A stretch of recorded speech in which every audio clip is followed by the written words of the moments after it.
issue forward is really a welcome point of view. Since in this room we also have members of the private sector, we'll be hearing from you also about, as you already know, it's not on our side. Thank you so much.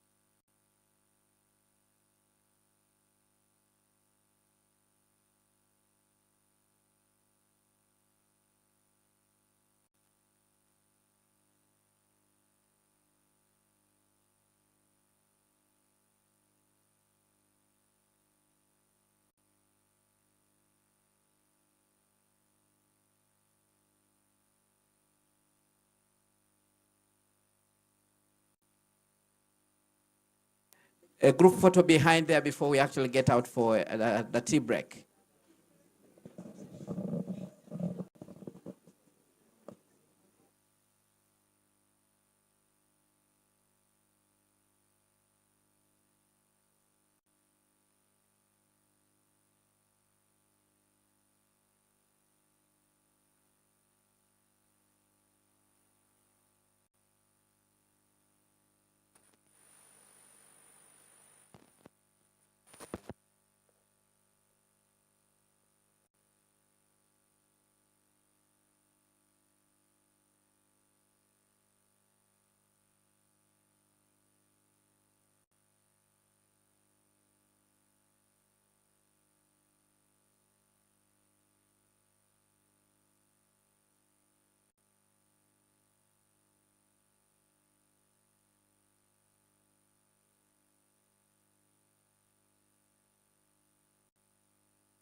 Coffee is one of our flagship cash crops.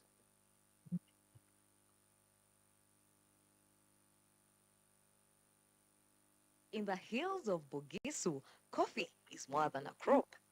It is a way of life passed down from generation to generation. But for many smallholder farmers, especially women and youth, the land they cultivate is not theirs. Women, youth, and men have no equal opportunities because in most cases, unless otherwise, if say for instance we talk about youth, unless maybe your parents passed on and then you were able to inherit either a farm of coffee. Then the women, unless if you made your own money, bought this land, registered it legally, and you own it. You can never have a coffee plantation that is fully used. If a woman wants to plant, you have to beg the husband to give you water. But at the end of the day, the husband is the one who takes to the market. More authority or more powers are always in the hands of what? The hands of men. They grow the coffee, but they do not control the price. They are price takers in a system dominated by middlemen. The price is not fair as a farmer because you discover that in between, there are people whom we term as middlemen. Then this middleman will come and buy at a considerable at a lower price as a farmer. Sometimes you can do a lot of work, but at the end of the day, what you get is just what? Minimal. When the market dips, so do their hopes. One of the issues that we've engaged on and worked on is the issue of making the coffee value chain work for all, but also improving the coffee value chain.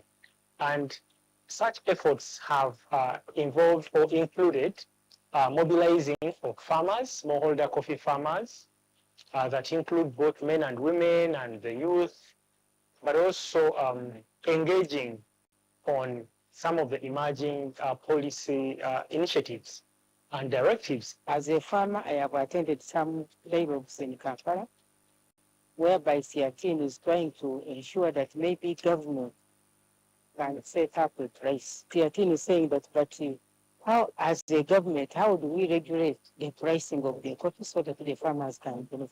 How can the government help farmers to improve on the production of coffee and also the quality of coffee? In response to these challenges, Siatini Uganda, the Southern and Eastern Africa Trade Information and Negotiation Institute stepped in with the Fair for All Coffee Value Chain project. The initiative trained community members like Jen, helping farmers better understand the coffee market, know their rights, and strengthen their voices in trade and policy spaces. As a monitor and as a farmer, we thank CRTN because CRTN has trained us as monitors. CRTN has engaged farmers with the other stakeholders in the value chains, because when I can mention CRTN,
Coffee is one of our flagship cash crops.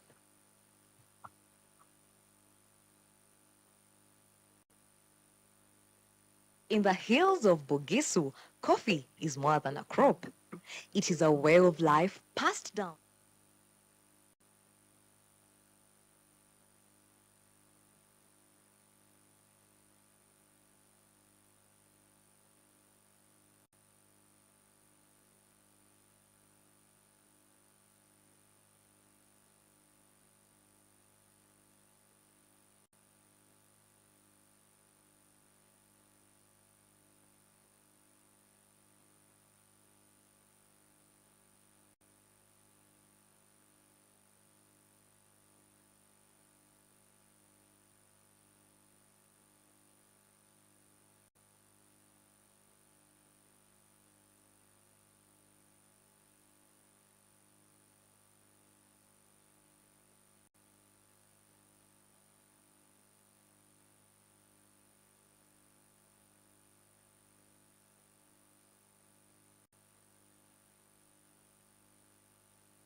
Well, I welcome you back from that coffee break. I hope you enjoyed yourselves and you've been able to, add on extra energy to focus on the deliberations that we are having in this room.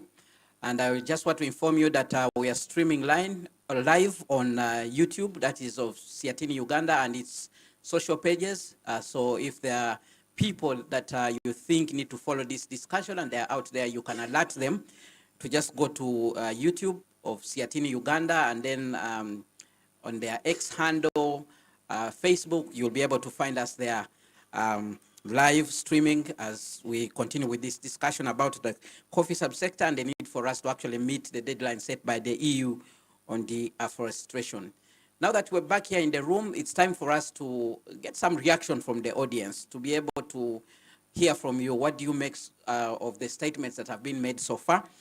And then thereafter, we'll go into a plenary discussion. We'll go into a panel discussion to dig deeper on issues that are outstanding, but also some of the key issues that will have come out of your reactions as the eminent audience in this particular meeting. I'm going to ask for a volunteer who will help me to move around the microphone so that we are able to get a few reactions here and there before we can switch to the plenary. If there's anyone from the Secretariat of Siatini, if you can step forward and help me to move around the microphone so that we can get as many people reacting as possible, because there could be others who are seated behind there. Remember, our main aim here is to try and see how we can, as a country, move towards compliance to ensure that there's so many farmers out there who benefit from the coffee subsector are able to understand what they need to do, and all the other different stakeholders are able to play their part to ensure that we actually meet these regulations. Now, we'll begin with the lady here in front. Kindly introduce yourself and then tell us what you think, what's on your mind so far as we reflect on these issues. Thank you so much, and good morning. My name is Georgina Mugera from the Ministry of Trade, Industry and Cooperatives. I hope I'm audible enough. First of all, I would like to thank Commissioner Ruben Kemisha for the very detailed and insightful presentation to give us a kickstart on where we are in terms of our compliance with the Eudr. I would like to request you if you can kindly stand up and face the audience, because we are streaming. I want people who are online to be able to know who is speaking to them.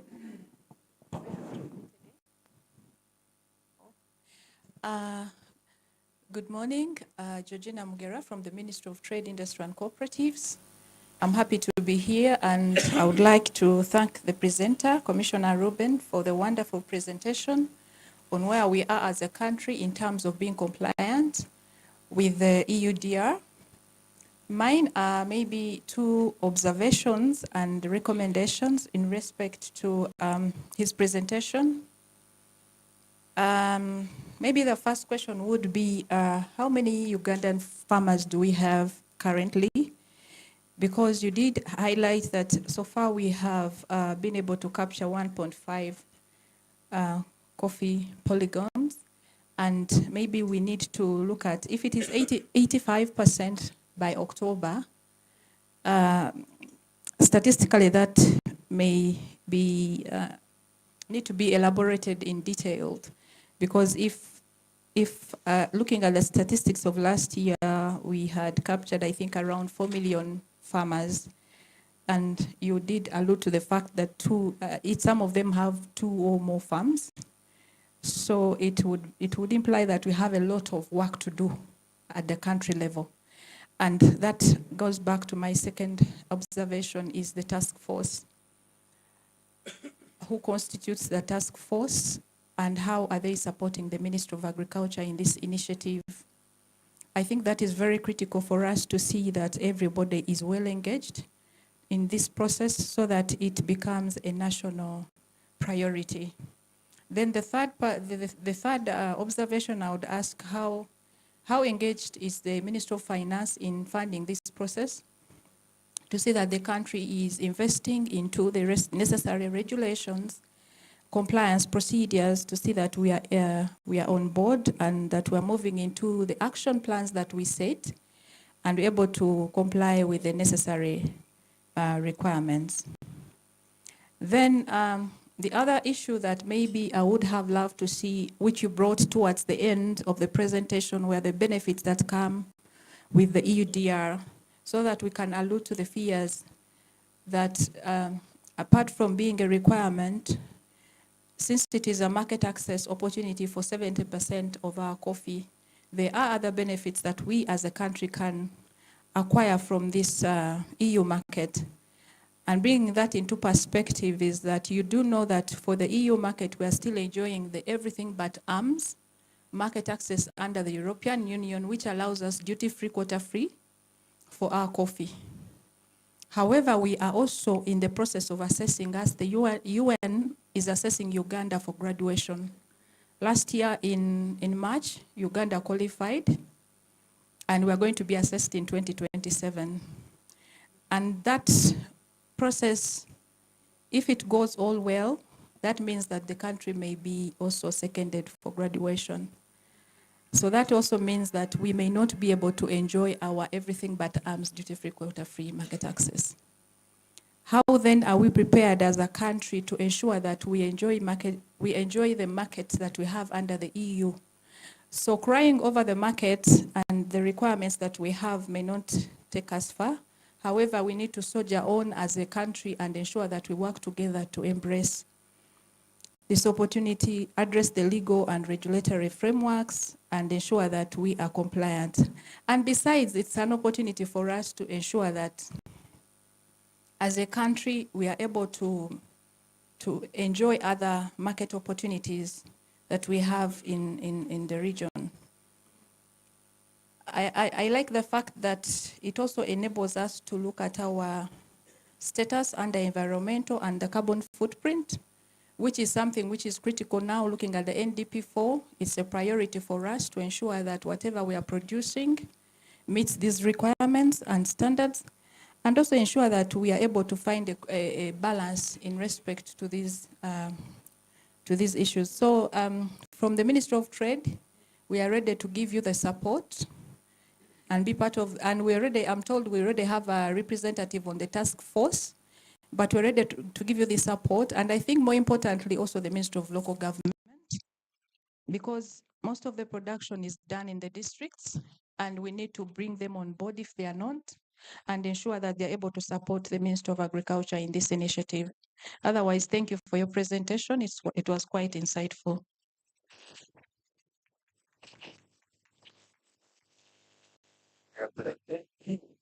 Thank you. Thank you so much. And I do note that she will again be on a panel to actually tell us how we can leverage, coffee. We can leverage mechanisms to improve the coffee value chain using the continental level markets that is opening up for different products pretty soon. Let's get more reactions. Thank you very much, Ms. Mugero, for your insights there. Let's get more reactions from the plenary.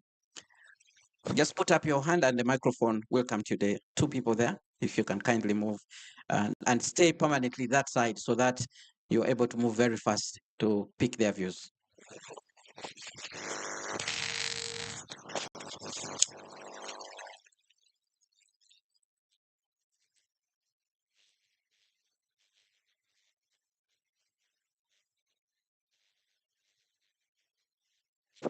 Thank you very much. My name's Florence Kasule. I'm the National Coordinator of Pan-African Climate Justice Alliance. We are advocates for climate justice, but we also work with the farmers in terms of adaptation and all along the value chain, including the coffee. But I have another hat where I work with private sector as well, from Akamba, Uganda Limited, Dali, where we grow, we grade, we process, and we export coffee. So I have a few questions here. My first question is the timeline. Today is 12th August. And somebody's mentioning 30th for something. Is it October or December? 15th October and 31st of December. We have just a few people here in this room, and I'd like to know the awareness. How much are people aware? And what type of communication channels are being used to sensitize our people? Because our people, most, Ugandans, we are all farmers, majority. And most of them, as you mentioned, we depend on coffee. Others are right now in the gardens planting. So how much awareness is being done and what channels are being used? I hope it's not social media only. Next, so concerned about the processing facilities. We are processors as well. Are they going to get certificates also? These certificates, how much will they cost? And is it a one-time document, or it will be, if I get my certificate, like my national ID now, is it a one-time document, or it will be renewed yearly, every year? So we need a lot of information on this issue. And lastly, we are here, but I didn't hear policymakers in this room, because they are the ones who are supposed to discuss in parliament these issues and make them into policies. So my request is to take this discussion forward, not only here, but let's go down to the farmers.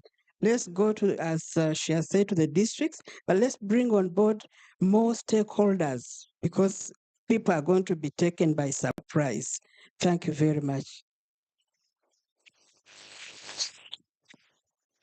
So much. Thank you so much. I can see more and more people. Let's get the ladies at the back. Yeah. The man. Oh, Okay, thank you very much, Commissioner, for that elaborate presentation. That was eye-catching. My question is, when and how shall the data be updated in your systems? Furthermore, what mechanisms have been put in place by MAIF to ensure authenticity for the avoidance of data discrepancies in the systems? Then the second question is, now we understand that coffee contributes a lot for this country. What mechanisms have been put in place by the Ministry of Agriculture and government at large to ensure, to encourage these companies? Because most of our coffee that is being exported, we do export coffee beans. And we have had actually the Fountain of Honor encouraging for variation. What ways have you put in place and what progress have you reached to ensure that we can earn much more than what you have presented of 2.2 billion US dollars, that is tantamounting to 9 trillion, we can add more? And then lastly, to Siatin about and other stakeholders about dissemination and localization of data. I was of the view, like someone who has been in the part or in this sector of disseminating information, that we can compress this information. We come up with like a small handbook of 4 or 5 pages that is translated into our local languages. And there are many ways of how we can disseminate. We can use even the local radios, the Bizindal, that this dissemination the information can reach the final consumer, but also we as ambassadors, we can do the part when we have that information that can be actually be localized and disseminated. Asante sana. Actually, I have not introduced myself. I'm Biamboni Peter. I'm Executive Director of Mass Africa Initiative, a policy research think tank, but also I'm the chairman of the East African Community Citizen Mass campaign that domesticates the vision, the mission, the objective of East African community across all the member states.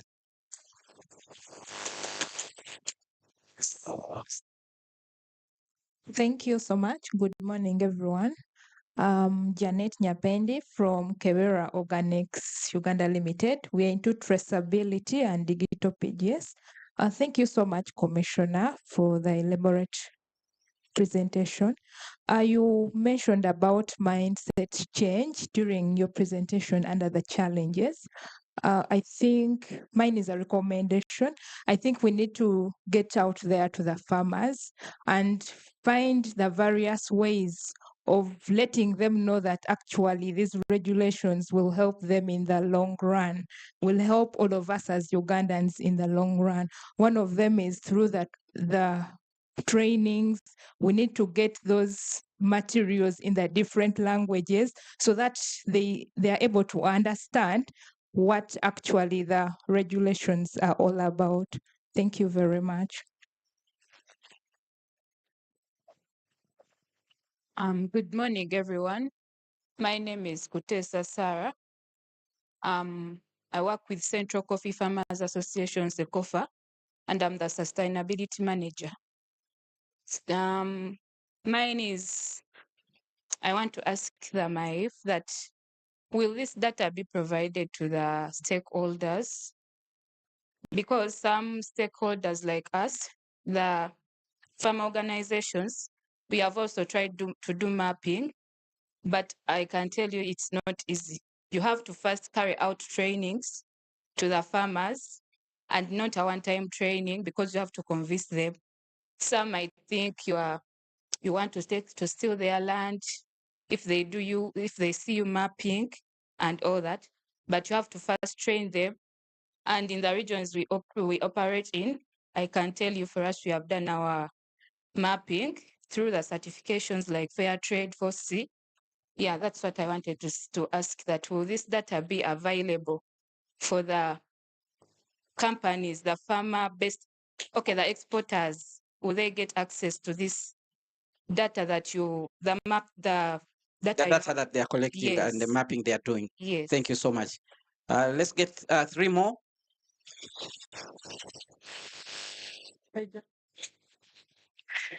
Good morning, ladies and gentlemen.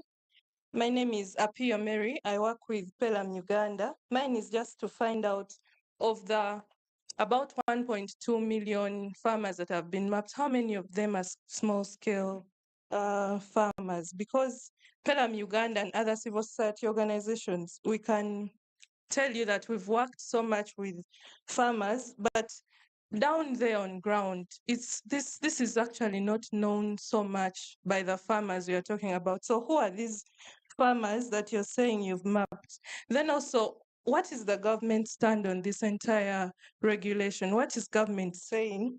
Also, we can't move alone as civil society. We are pushing the agenda so much, but what is government trying to tell us on this? We have not had something so clear from the other policymakers. So I think it's important to bring them on board. We can't move alone as civil society, but also how many of those are small-scale farmers?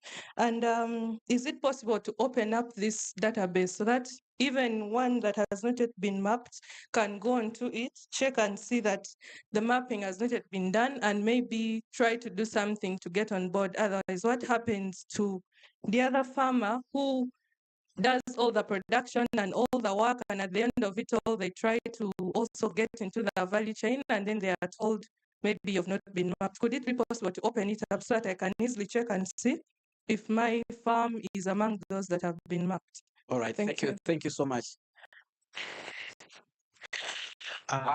Thank you very much. My name is Dominic Adida.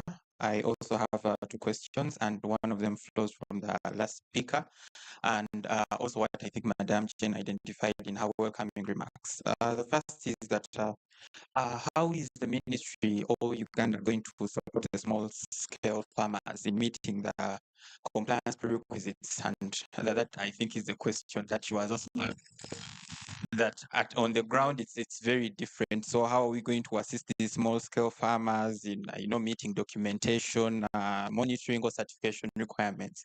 Because it appears in the commissioner's presentation it's largely the large-scale farmers that have a bit of means to comply with this. The second question is also how are we also going as a country to demonstrate compliance amidst the complex land tenure systems? Because I understand that the legal compliance under the EUDR requires verification of land rights. I talk about environmental protection, but as a country, we have very diverse land systems. We have customary tenures. There could be even coffee farmers who are not having ownership because they are customary owners. So how is that going to be navigated in terms of our compliance preparedness? Thank you. Thank you so much.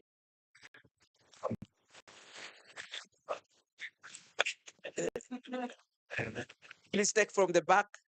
There are people who've been raising their hands at the back. All right, let's hear from him since he already has a microphone. Yeah, thank you very much. My name is Ivan Muhammad Zar. First of all, I want to thank the presenter for the elaborate presentation. One is about the small scale farmers. I think the whole issue starts with them since they are collecting the information from them. That means this UDI will work very good if the data is available. But my question goes, how will MAIF ensure effective enforcement of the UDR regulations and what penalties may be imposed for non-compliance? Because we know we are dealing with small scale farmers and some of them are just beginning and they may not meet all the requirements of the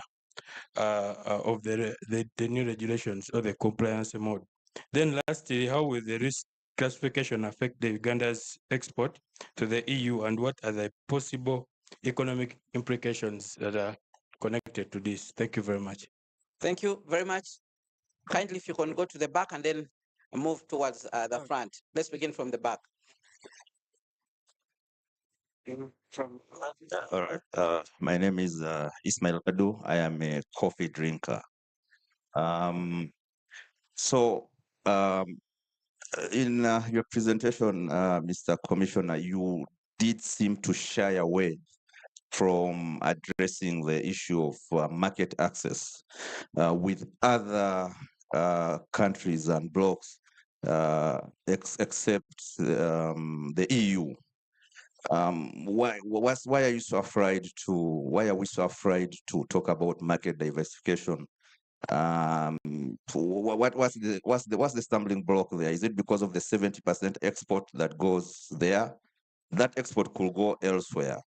You really seem to have shied away from that. I just need you to address that. Thank you so much. My name is Herbert Kafera. I work with Ciatini as a programs manager. I'd like to first thank the commissioner for the very eloquent presentation, but I would also like to inquire from you, Commissioner, whether there are any efforts around reviewing the National Extension Services guidelines and strategy, but also the finalization of the national coffee regulations, because in this era of emerging EU directives and policies, our policies cannot remain the same. So are there any efforts, intentional efforts, to update those existing policies, but also retooling extension workers to have relevant skills and expertise to support the farmers? Thank you.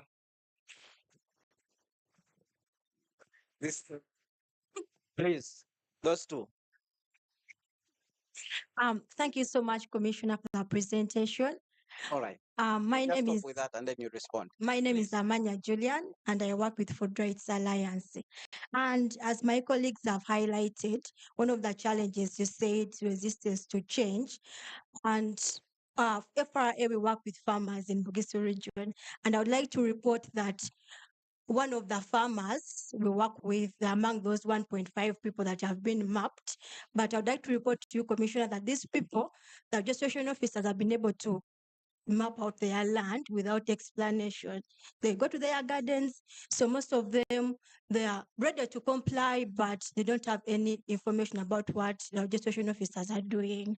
So thank you so much. I would like to know what measures are the ministry taking to ensure that these people on ground know about this regulation so that they can easily comply. Thank you so much. Thank you so much. Let's get responses because the assistant commissioner is already complaining that there are too many questions. He might lose track. Let's hear from him. If you can kindly hand him the microphone so that he can respond from where he is, or let's actually encourage him to come at the front, please. Thank you so much.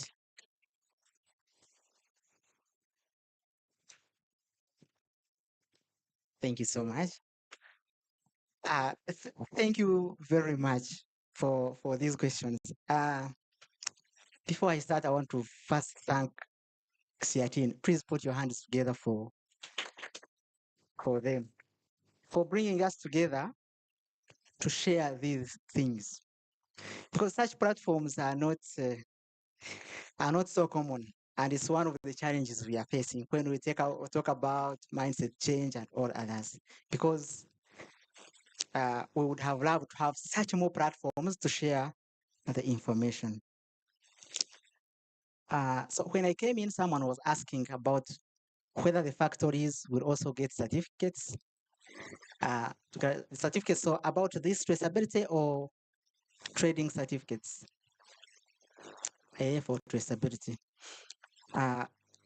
Yes, they are in this second contract, the second phase, we are registering value chain actors, starting from the traders, the ones they call the ones who buy in devis, if you know devis. So they are also going to be mapped. Now, there are going to be different levels. This mapping, the application they are using, the Mavuno, it has levels. A farmer, the data that is taken from the farmer and the farm polygon is different from the data that is taken from the trader, is different from the data that is taken from the HALA, the primary processing, from the wash station upwards, even the exporters. And all these have different entry levels to access this information. For a farmer, the information that a farmer can access is that information on him and his farm only. And this farmer accesses by just putting in his unique ID, which they give after registration. If the information that was captured maybe is not correct, there are avenues of him coming, the farmer coming and updating. And for each farm, for you who maybe have attended previous trainings, you know that the system was capturing up to 5 farms. Is it, Judith? 5? Up to 5 farms. Then if you have more than 5, then you can enter maybe as an expert as another farmer. And that will not, the system will detect that that's not a duplication. Then, so after registration, these people are going to get unique IDs. So even the trader is going to get an ID. Already traders and processors, they already have certificates, which we call the licenses, which they get, because to be in coffee, to be in the coffee value chain, unless you are a farmer who has only the card, but the rest from a trader up to the exporter, you need a certificate, which we call a trading license. And for example, the exporter, I think this will answer some other question. For the exporter, you cannot access information of the farmer. You only access information of the farmer whose coffee you are buying. I don't know whether we are together. Because we don't want someone to go and buy coffee, because people have invested a lot in this, to go and you buy your coffee, you bulk, and then you reach at the time of export, you pick coordinates of other farmers and you attach on your due diligence certificate and you export. No, it has to come from the system, which we call the prototyping. So I talked about prototyping. Maybe I can explain more of how it will work. For the 1.5 coffee origons that have already been mapped, it means their coffee, even right now, can be traced through the systems which are available. And how is it done? The buyer, the trader, the low-level trader will have the application. He will ask the farmer's ID, put in the system. record the quantity of the coffee that the farmer has sold to him, and then he can aggregate, buy from very many farmers. The system it can aggregate and create maybe a batch, and then sells it to the next level, maybe trader up to the exporter. So that information is the only one you can access through that line. You cannot access information from a farmer whom you did not buy from. So that is also answers some other question. How will the data be updated? This is a continuous process. After the mapping, every year there will be like the new farms coming on board. This data will be collected and be sent to the data warehouse for access. Now, in future, when farmers are more sensitized and empowered, there are discussions that even a farmer will be able to map himself if he has like a smartphone. But after mapping, this data goes through the verification process to check its authenticity before it is approved to be uploaded into the data warehouse. And that will be more flexible for the farmers. Then someone asked about that we are exporting coffee beans and the avenues for value addition. Yes, you know, the government is so committed to value addition, and the NDP4, which we began implementing this financial year, as government has deliberate strategies for value addition. Specifically under coffee, this financial year itself, we are setting up regional roasteries, which are going to be accessible by the public, especially the youth. You want to add value to your coffee. So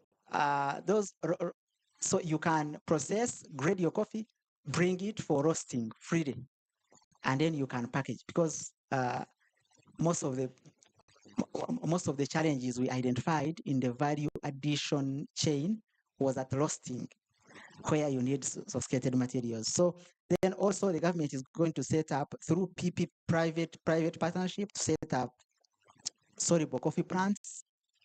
You know, Africans like soluble coffees. And most of you know Nescafes and all that. So we consume more of soluble coffees than actually the ground coffees, our real beans. So the soluble coffees are the ones that they sometimes called the instant coffees. And the African market, even Uganda, we still import coffee, but most of the coffee we import is soluble or instant coffee. So that will be the value chain. And also we are supporting, you know, when you, for example, setting up coffee value addition factory, and you are importing machinery, for example, the government does not tax you. So the government is deliberate on that, and there is support. We also have a desk at the coffee department in Maif that supports investors or local or international who are willing to invest in value addition. So if you are interested, please feel free to come to, there is a desk in Rugogo. If you know our Rugogo Coffee Laboratory, there is a desk there. Someone was asking how engaged is the Minister of Finance. The Minister of Finance is engaged, and it knows this journey very well. And I also want to thank the government, because the government has committed, and it has shown commitment by budgetary allocation for traceability. So it shows that government has made it a priority, and this is works on hand in hand with the Ministry of Finance.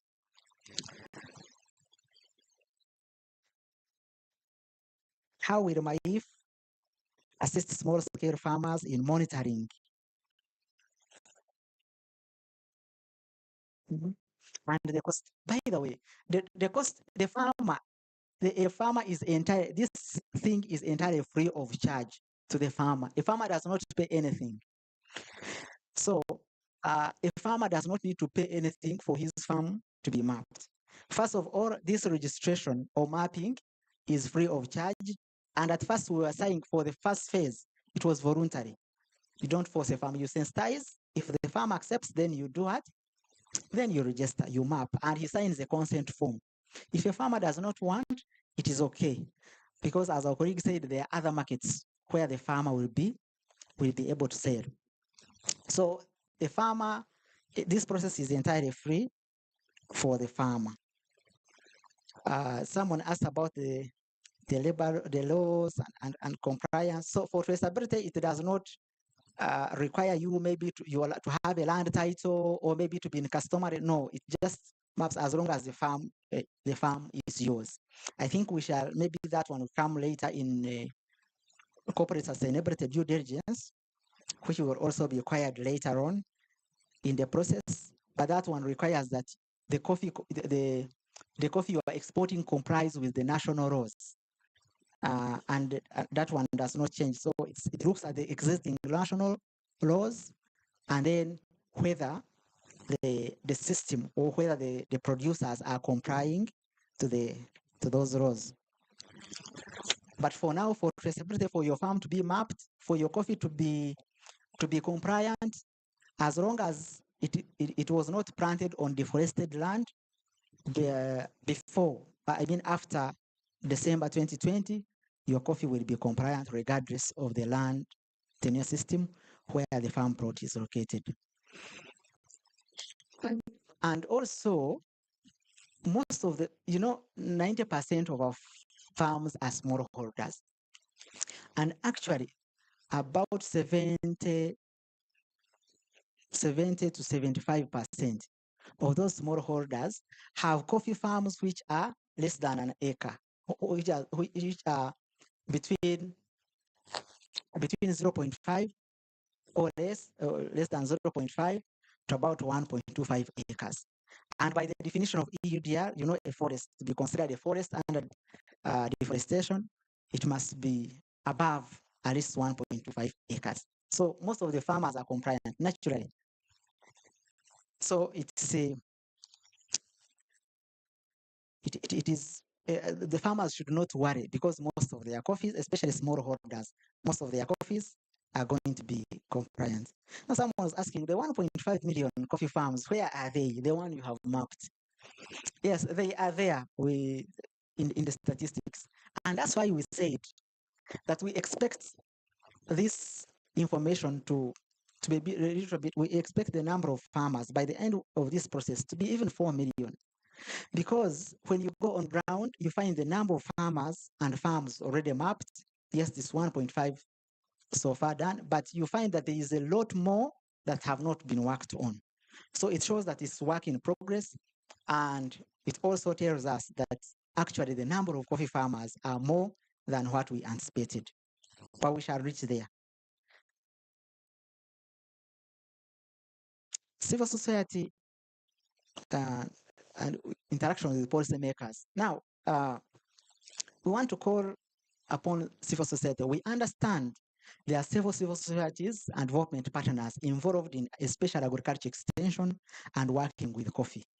What I would propose, I saw Peram here always brings them together, and other colleagues.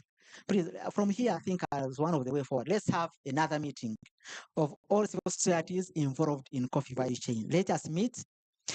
We have materials.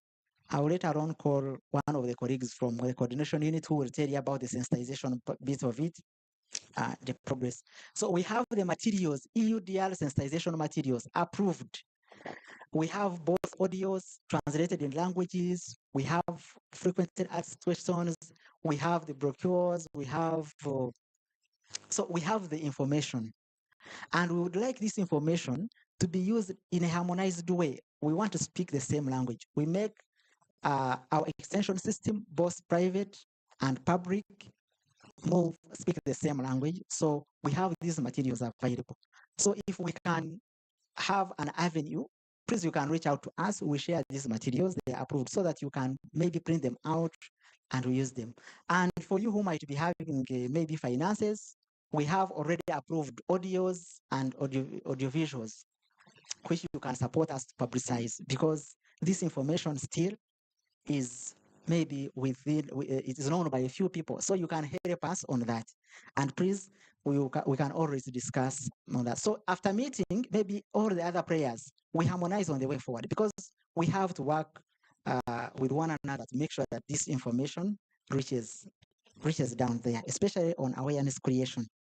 So the policies are in place. There is a policy paper already on track, which is moving forward to capture all this. And yes, I've already talked about the government commitment. The government is committed to this because we cannot go away with the EU market. And that takes me to also my colleague who asked about other markets. Yes, other markets are there, but I don't know whether there is an exporter here or a trader. But most of if you go to futures, to the markets, those futures you see mostly, you have the London and then the New York.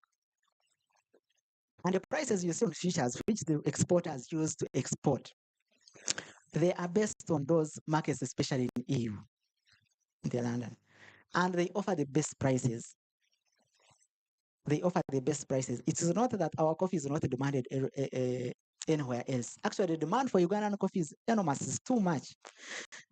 Even you cross a year when you have demand for about 10 million bags, but you are exporting 7.8, it means there is already unserved demand.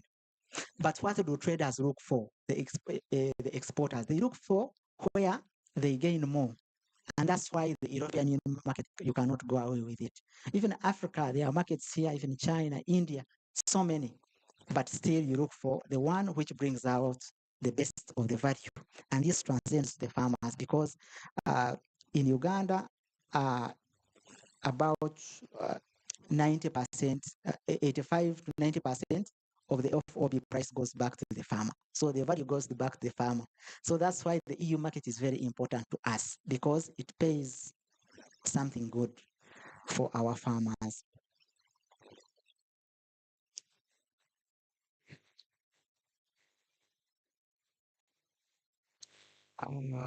Okay. Could I have missed out something? Maybe you can remind me before I leave.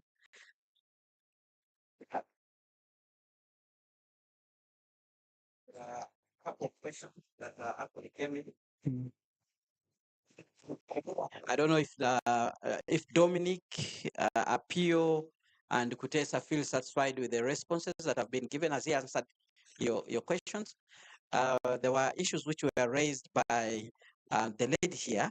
I'm actually told at that point you were not in the room, and I think it's only right to give her a microphone so that she can raise them again so that you can respond.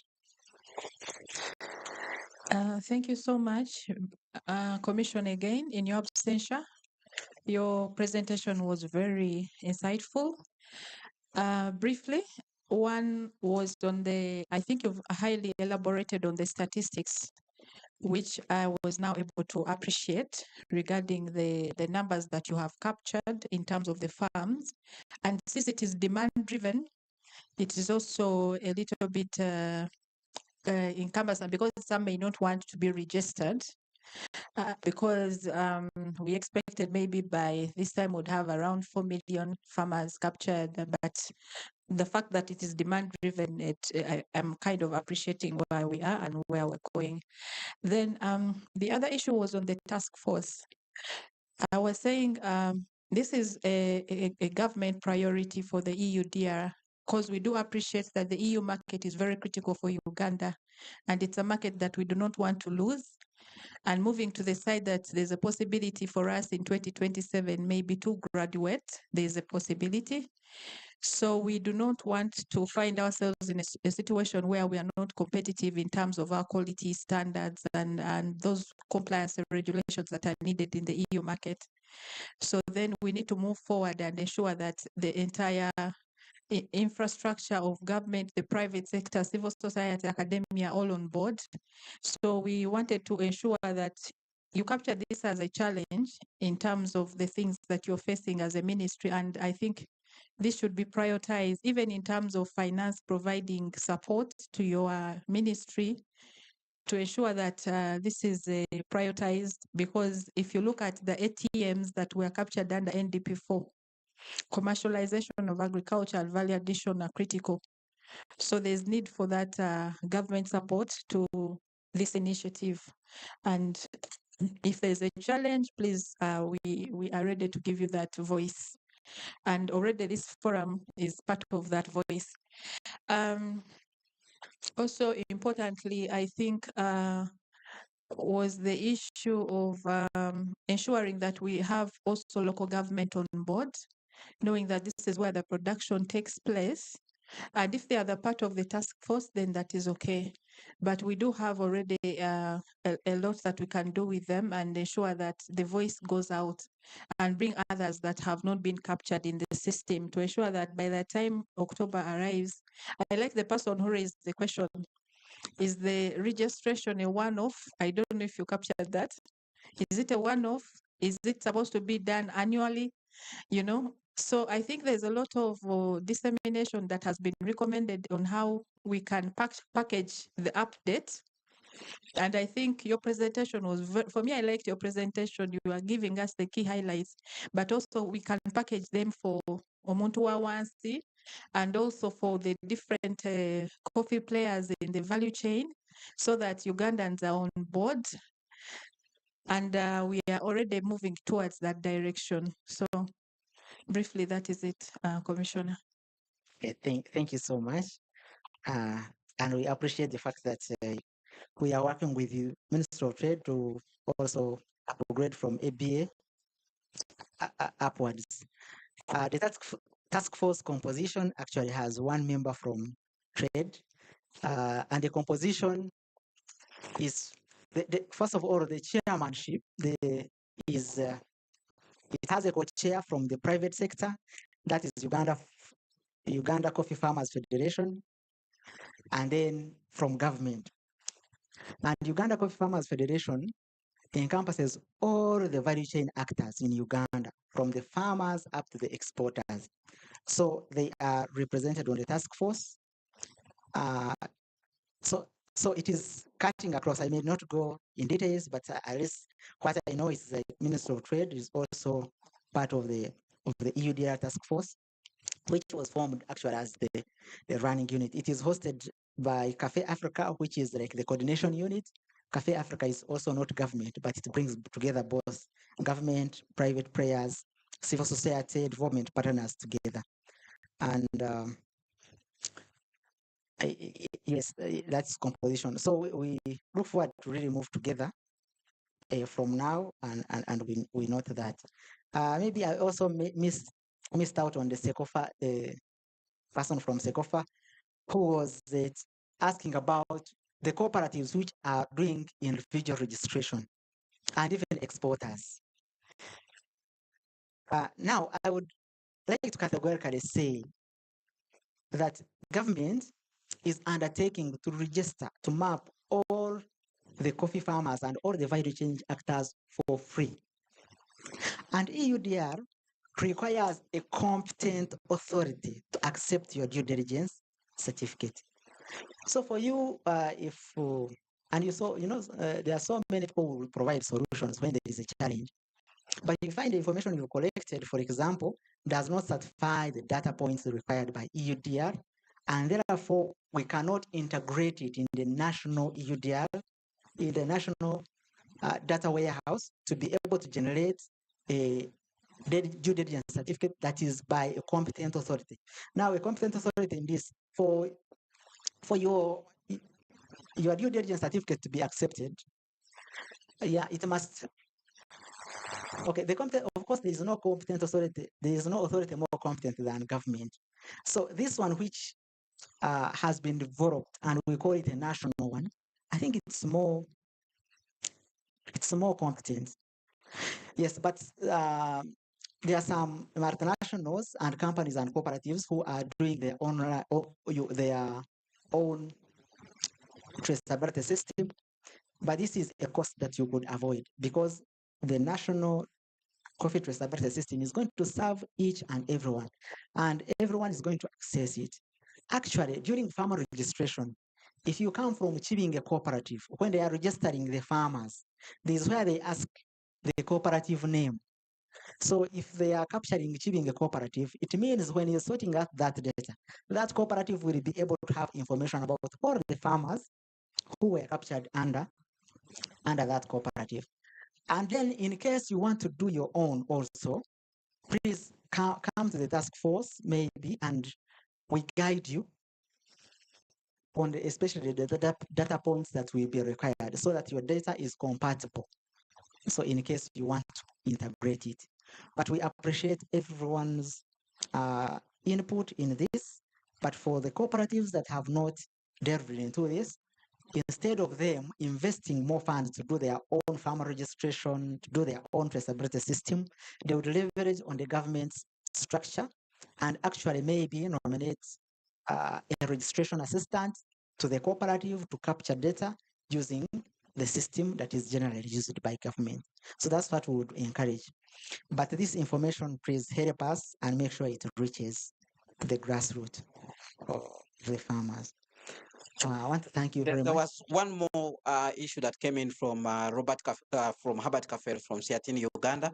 I don't know if you took note of it. He's asking what deliberate efforts is MAIF undertaking to review relevant policies, including National Agriculture Extension Guidelines Strategy, retooling extension workers, and integrating EUDR in the draft coffee regulations. I think it relates to what one person asked, whether this registration is a one-off or not. So your answer to that could give us a picture of what is in the pipeline going forward. Okay, thank you so much. First of all, registration for the farms which are existing will be one off, unless if you're adding, because the card will provide for you to add a new farm, or maybe if you are expanding, for it to be expanded.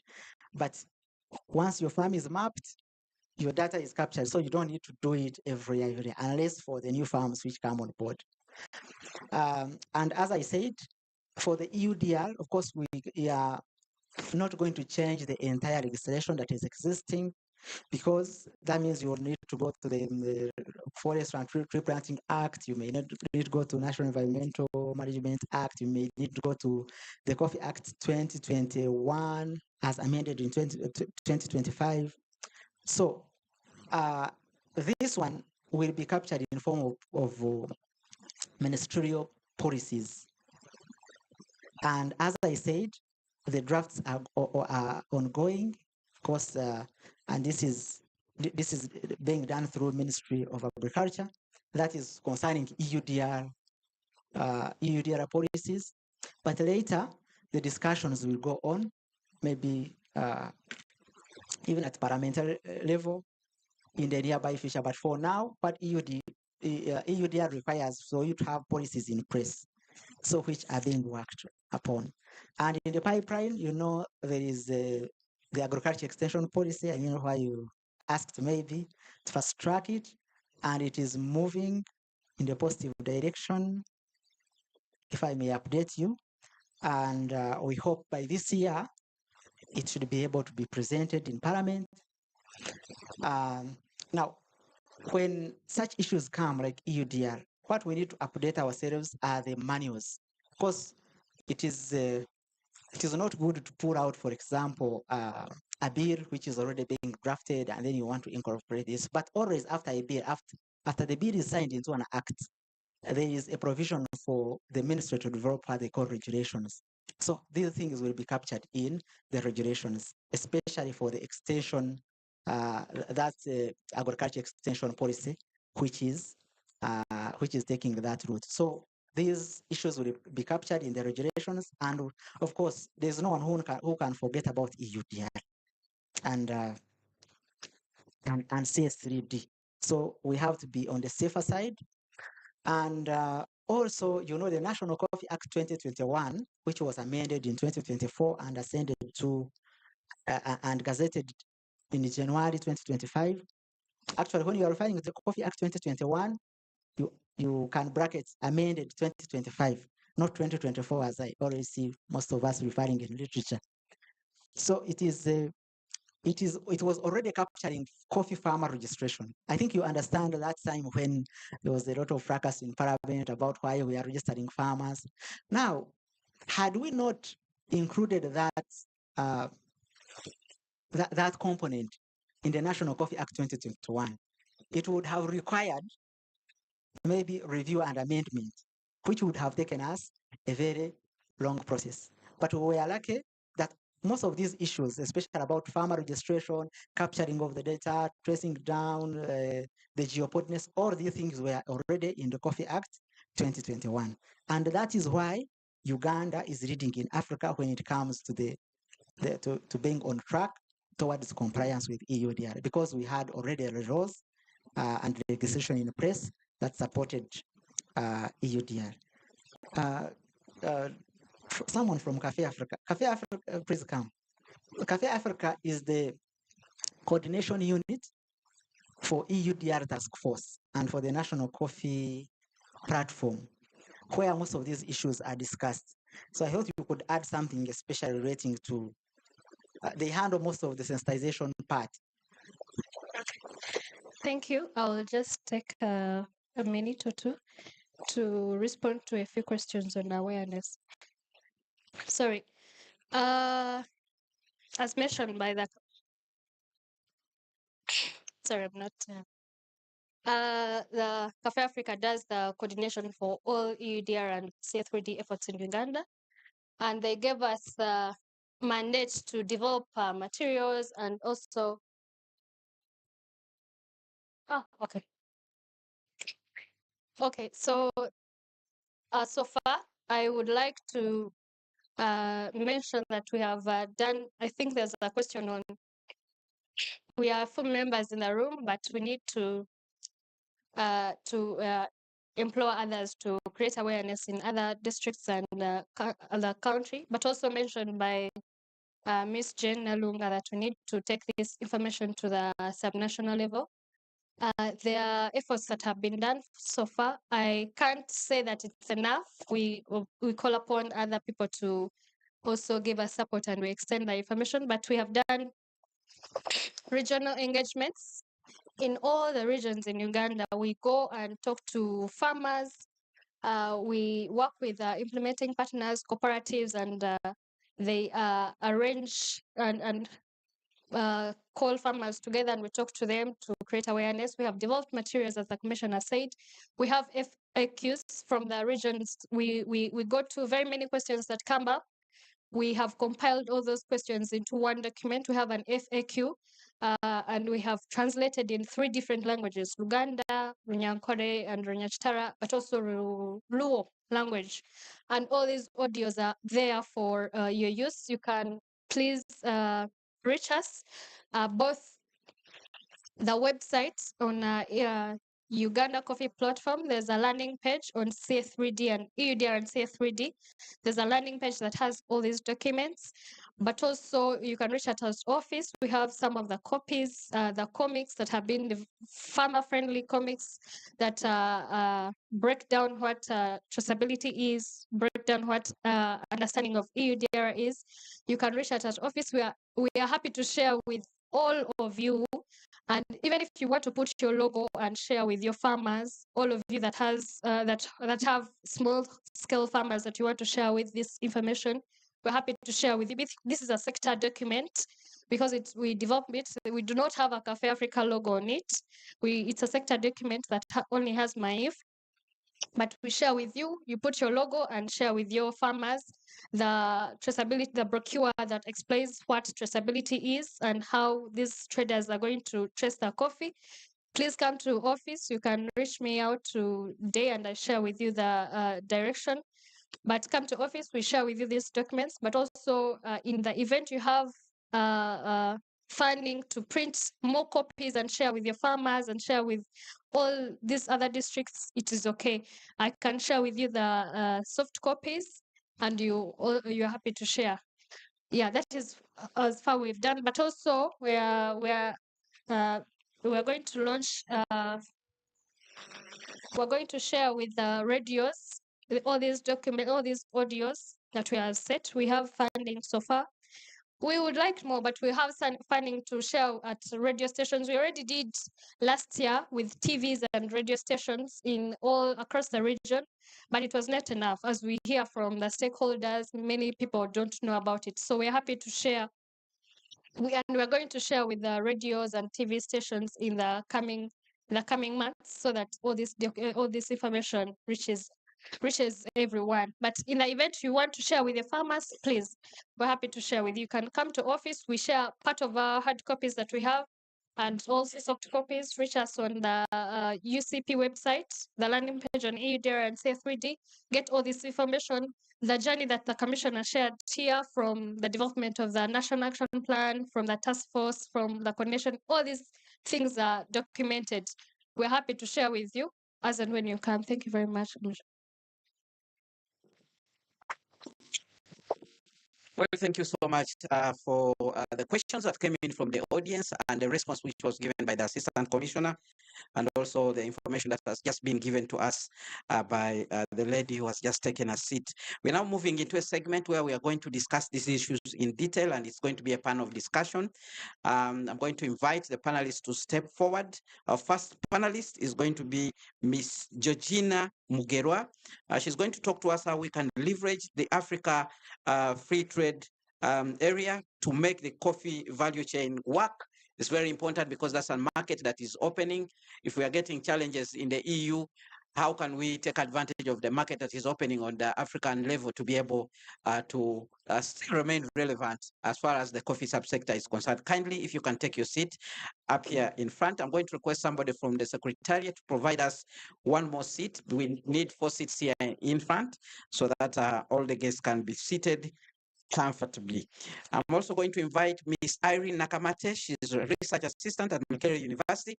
She did a study on farmer level readiness and traceability. We'll also be hearing from her to understand whether we are getting value for money as far as what is being done. Are the farmers ready, and are they actually traceable? Looking at what has so far been done, we heard from the Assistant Commissioner that at least 1.5 million farmers have been actually reached out. So we want to understand whether from this study it's reflecting on that particular milestone. We also have Nayum Akubu Patrick, Mr. is a coffee farmer, is going to share with us experiences amidst the ongoing regulation. If he can also step forward, Mr. Patrick Akubu, if you are in the room, please do step forward so that we can also hear from you. And then we also have another panelist who is Mr. Lubega Jonathan. He's a program officer, agricultural trade for rural transformation at Siatini, Uganda. He will be giving us civil society perspectives on Eudr, on the compliance as far as the European Union regulations are concerned. And of course, we'll hear from you, members of the public, just in case I've not asked the question that you have, you should be able to actually step in and provide us that particular question so that you can be responded for too. I think let's begin with Ms. Irene Nakamata, if you can just pass our microphone to her so that we can get to hear what her research as far as farmer level readiness and traceability is concerned, looking at the EU DR regulations. Thank you so much, Mr. Anderson. Good afternoon, friends. Yes, I'm Irene, and talking about the farmer readiness and farm readiness and then traceability systems. We have had an opportunity to visit some of the coffee farmers, perhaps in the different parts of the country. And I would say one of the, even when we appreciate that the government has done a lot of work, even before the merging, we found out that at least a number of farmers had a feel of what UCDA was doing. And then after we cross into the current state, I would say that when it comes to their readiness, farmers have a different perception about the entire traceability kind of implementation process. We understand that this has been captured already in the National Coffee Act. The clauses are there, they provide for registration, like the Commission already talked about. But the challenges are in that most of the smallholder farmers, and again, it's most of the smallholder farmers who look at it as kind of a burden, as form of a surveillance, some kind of preparation for introducing a tax on them. And that way, they do not look at it as an opportunity. So that's why we have a gap in kind of farmers' perception to responding and working together with the different stakeholders to meet the requirements or the requirements or the process of actually doing the supply chain mapping all through. So I would think that we still have this kind of a bad, or we need to look at getting the regulations ready, the National Coffee Act regulations ready, so that we have the mandate, we have the stakeholders empowered, and they are able to really implement this. We also need to interpret the clauses clearly in their language, in a simplified manner. And then we have the aspect of the fair trade schemes and all those certifications. But farmers do not know how these processes work out to their benefit. So if there is that kind of opportunity that this can be popularized at the grassroots where the smallholder farmers are, then I think that's when we will be able to increase to incentivize them to participate in the entire process. Otherwise, we are going to have issues where we have collected data, but again, we have the large companies, we have the large farmers kind of influence the entire process. We have their data being used, which will result into the elite capture problem. We see the dairy cooperation. We know when we are kind of developing our dairy cooperation, value chain earlier. Farmers, smallholder farmers, all the cooperatives, we're all told we are going to have access to coolers, we are going to have access to markets and all these things. But along the way, you see that not all, especially the smallholder farmers, are kind of left out from the process. And it is the big guys, the big stakeholders that are benefiting from it. So when we need to really look at the fact that we are able to support all the stakeholders, including the smallholder farmers, to avoid those issues of elite capture. And again, lastly, I will talk about the issue of the implementation process. The government has already invested 35 billion, and then I'm very sure by that time we had less. So there could be that kind of preparation that we need more to be able to really do a good job or a comprehensive job all through the country. But somehow the question comes, who will take care of the welfare loss at the end of the day? If it comes to the farmers, this is going to discourage them more. The Eudr is trying to protect or combat kind of deforestation. But if the welfare loss is kind of transferred to the farmers, we are going to have issues of instead increasing the deforestation and its impacts at the end of the day. So stakeholders also need to look at the fact that, to check out on who is going to take care of this, even as we are trying to support to develop our value chain to the benefit, yes. But kind of take care of those kind of risks. Someone talked about what are the risks that are involved.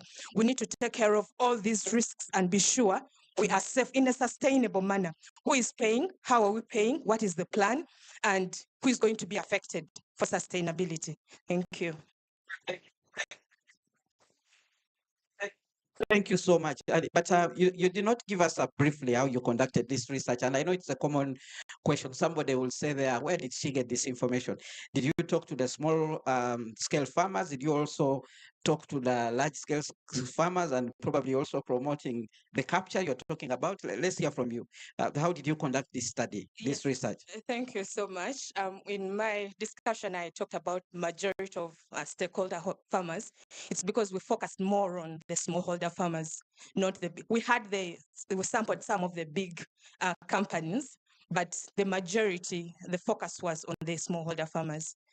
And Thank we you. sampled from the different regions of the country. Thank you very much. If you can also pass on the microphone to Jonathan, because his particular area is almost like yours, because we're also trying to gauge, and we want also to hear from Siatini Uganda. What kind of recommendations would you be giving, given the issues that we're confronted with, the things that are coming up? You've had the questions that came in from the audience, but also the comments that were made and the presentation made by the Assistant Commissioner. Yes, thank you so much, Kenneth. It's really a timely discussion that we are going to go back in the panic mood we experienced last year in around November. We were all panicking to see what really is going to happen. Are they going to extend it or not? What's going to happen? So that was a big question, and we are heading to the same. But I can't blame anyone, but rather seek for, harmonized way of addressing these issues. I don't know why you're saying we are going to panic. We heard from the Assistant Commissioner who actually says by 15th October, there will be a sizable number of exporters who will actually be certified. Why do you think we are going to panic mode? Yeah, because registration, these regulations are really tight. For example, when you look at even the recent categorization within which Uganda has been put as being under standard risk. So it means there are lots of things that we may not be able to. It's going to be a try. First of all, the first time we're going to be trying, are we really getting what they want? Do we have what they want? But it's going to be a question. And also looking at the question on whether the numbers that have been registered really will be those numbers that, okay, whether we shall even meet the numbers that we have as coffee farmers. And also the other issue is last week on Friday, we had a meeting with the Ministry of Lands, and we picked issues that about 80% of our land is undocumented, untitled. It's all sorts of, issues in issues of lands, because we can't really isolate out. I mean, we can't take it out from this regulation because Article 3 of the regulation speaks to the 3 requirements where you have to have your meeting with the national legislations. So us being standard, we have to be able to report to that factor. And also looking at the circumstances of even when you look at the public land, ownership of land, it's really a big question, even when the Ministry of Lands is aware that we are not meeting most of the land-related requirements and legal requirements. So that's the question. But going back to the recommendations that we could be having is looking at interministerial, coordination among different departments and ministries. We want to see the Ministry of Trade sitting on the same table with the Ministry of Lands, sitting on the same table with the Ministry of, all related ministries, so that we need to see FNFA on the table to give us the picture on how is deforestation coming up. Recently, I saw there was an increase in afforestation, but then there is need to really draw clear linkage between these two institutions. And also, we are privileged to have private sector in the building, and we need to ask them, to what extent can private sector mitigate climate change concerns vis-a-vis sustainable production? If our NDP4 is looking at, maximizing production vis-a-vis sustainability, that's the question. To what extent? Okay, for example, we have private sector that are dealing in tractors, where how is the tractor seller, just to bring it just briefly, how is the tractor seller aware of the climate, concerns? Because tractors are sold to draw large chunks of land for agriculture.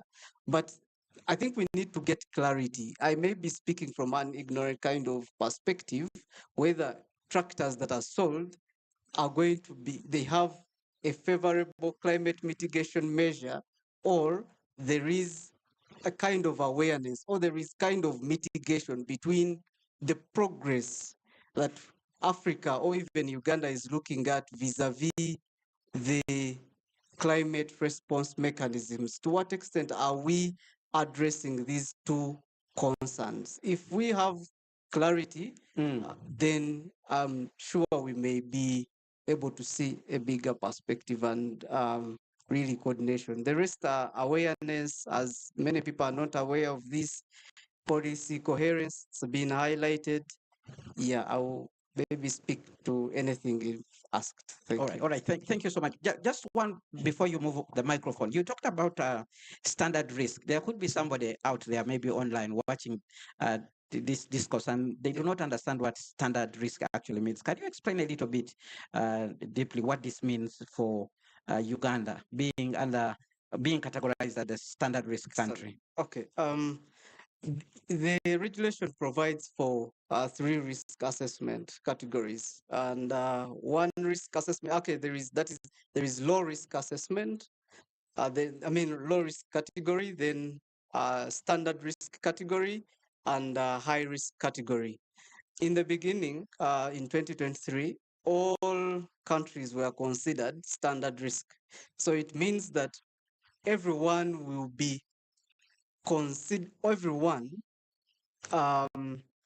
every country will be considered that they are not compliant with the regulation. Okay. So it's if I go into the legal kind of explanation, we had a discussion with one of my colleagues, and we were discussing this thing in the legalese, where when you go to court, when you're proving, when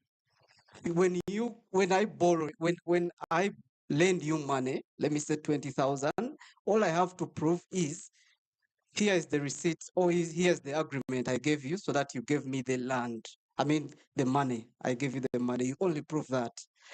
Then that's just the standard burden, where the burden is just light. Bring an agreement, we sort it, court gives you gives you a judgment. That's easy. That's now the low risk categorized countries. That's when they will prove.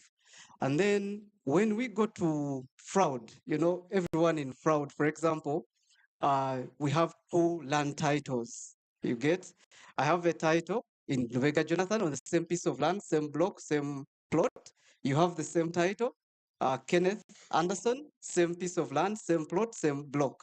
So it means when you go to court, there is the standard of proof for me or you to win the title or to get the judgment in your favor. It is extremely above than this person whose agreement was for lending money. Okay. You get? So now that's the standard of proof. It's now that's the standard risk assessment, where countries under standard risk assessment, they are taken to another level of proof. An extra mile. Then high risk, these are now, we take them into the category of the burden of proof, criminal. Did you rape the girl? So you have to prove to the judge in Chanamkaka that, yes, court has found out that so and so has not raped the girl, or so and so raped the girl, in a very simplest way possible for you. So the proof is extremely high. You have to bring the time, you have to prove that the person by the time rape appeared, this was the person was in the place, the person was at this time, the person was aggressive, all those. So that is now the high risk. And actually there are, I think, 4 countries that are categorized under high risk. And these countries are like the Russia, the North Korea, those that do not provide actual information to the other third countries. All right. So there's an element of transparency. Yeah, the element. So Uganda is under standard risk. It means that we have proved to a certain magnitude that we comply. All right. Let's now hear from the farmer, Mr. Akabu, who should give us the farmer's experience. What has been the experience of the farmers, using your example, when it comes to issues of the EU regulations? Yes, my name is Naim Akab Patrick. I'm a farmer as well as a community monitor from Mbale. So the registration had started very well by UCDA, but it is unfortunate that it ended when the farmers are still having questions because they didn't know exactly of what going on. It is like someone assessing that you are hungry, you need the food. Then he gives you food, but he doesn't know your problem. So they had started the data correction and mapping, but all that was on technical people. They come to garden and tell you this and this, but there was no sensitization. So I think, like one of my panelists has said, this was on pressure. But we as the whatever, the technical people have their way of solving the problem. We don't need to work on pressure. For example, we need to have a problem tree analysis whereby you find a problem and then a solution. Because when you see the tree, the leaves, you don't judge that that is a tree. The tree must have roots, stems, branches, and others. So, with the issue of farmers' registration, it was not clear on the ground because the awareness was not there, and there was nothing like sensitization.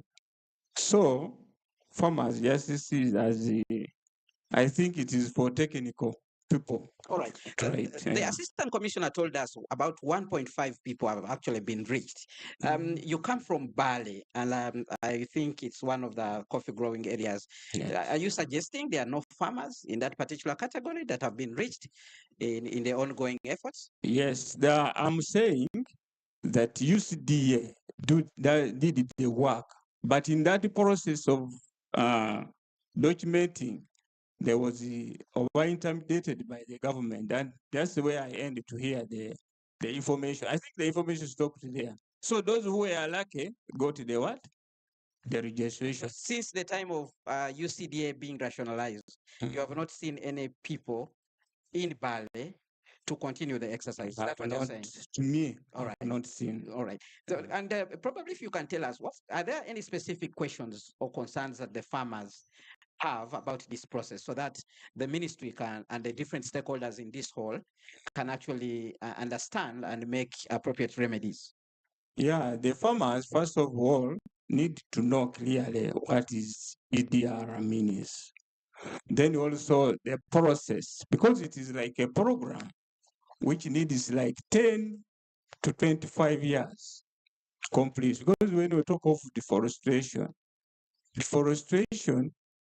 is a very broad thing that needs like sensitizing farmers how to save the environment, how to plant trees like rising natural beds and others. But no one is sensitizing them, but they just see of saying, we shall not sell your coffee because we have cut down the trees. So there is a need of sensitization. All right. Thank you very much for that particular intervention. But also for me, it raises another question about how we actually increase the capacity to grow more. Because if the demand of coffee on the global market will go up as projected because of the so many other byproducts that are expected to come from coffee, including medicine, how then do we expand our farms to be able to take advantage of the market? Do we introduce some scientific, interventions so that we can have more yields? What exactly do we do? I think we also need to take that into account as we continue this discussion. But most important of all, we are looking for markets, and we have a continental market opening up in Africa, and it will be very important to understand how does this market actually help us, and whether there are certain things being done to ensure that we are not also outcompeted in that particular market. And now I want to bring in Ms. Mogerwa, who comes from the Ministry of Trade, Assistant Commissioner, to share with us in that particular perspective. Thank you so much, moderator, and good afternoon. The African market is quite dynamic, and I do think that it is an opportunity for us to also tap into that market as different players in the coffee value chain. Importantly, what requires for us as Ugandans is also to ensure that we take a two-track effort. There are things that we need to do at the national level, and there are those that we need to do at the regional level so that we are competitive in the African market. And one of the things that we have emphasized, I think, this morning, and that we do appreciate, is the issue of value addition. Within the African market, if we're able to enhance our value-added coffee, I think we're able to capture a lot of premium from our exports.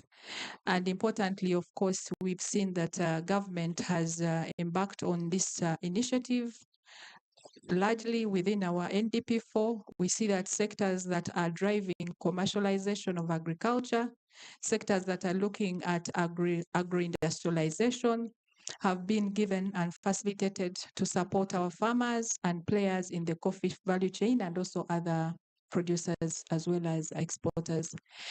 And importantly also now is the investment arm of government, which is the Uganda Development Corporation. They have come up with investment proposals as well as projects that are looking at tapping into the regional value chains as well as in the African market. And coffee is one of those projects that we do have under the UDC. And I think we are moving forward into that kind of drive. And of course, we call upon the private sector that are ready to partner with the government in this initiative. Importantly, it is well open. And also for the small players in the field, it's important that, of course, initially our host, Madam Jane, said we've killed the cooperatives. But I do believe that in the coffee sector, we have a number of cooperatives that are in the coffee industry. I think around 4 or 5 cooperatives very active in this sector. So it's important for the small players to work under the cooperatives and the circles to harness the opportunities under the African market, because we have opportunities, preferences under duty-free and lower tariffs, as well as market access that is not given to other players. Important also is the issue of standards. And I'm happy to note that we have somebody from the Bureau of Standards in this meeting. And discussions have been ongoing in the African Market Initiative, where they have agreed to have mutual recognitions of standards across the African markets, across all the 55 state parties. And they are pushing for one certificate, one standard. And you know that this is very critical for us to harmonize our standards. It's very hurting for us to export our coffee, and we are told that it doesn't meet the required standard in any African market. And we are here grappling on meeting the Eudr. So we should be having opportunity for us to embrace what is happening in the African region to harmonize our standards and ensure that we shall have only one certification mark within the African market. Another initiative that is being done is the issue of trade facilitation, which most of you may be aware of. We have simplified our procedures for customs. And for us as Uganda, being a landlocked country, it is very important to ensure that such procedures enable our exports to penetrate favorably, smoothly, and without any barriers. So initiatives are ongoing to ensure that we use the process within the African market to ensure that we have seamless flow of trade. And some of you are already players in the coffee market are aware of the electronic single window, which is a platform that brings on board all government players, private sector, who are able to facilitate the export of coffee and other products without interface with government staff. But you use the single window system to ensure that you're able to access the relevant procedures and permits that are needed across the board, as well as payment of required fees and charges.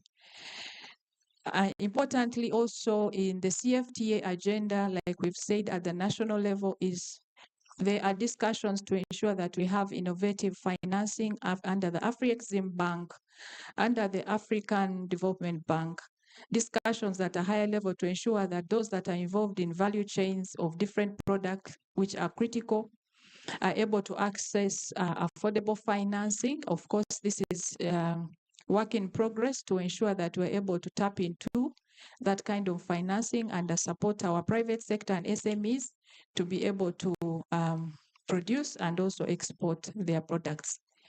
So I think the African market is still open for us, much as the EU market is also critical for us for our coffee. So as a Ministry of Trade, if you need help, our doors are open for you. We still have also the trade information portal. I don't know how many of you have been to our trade information portal.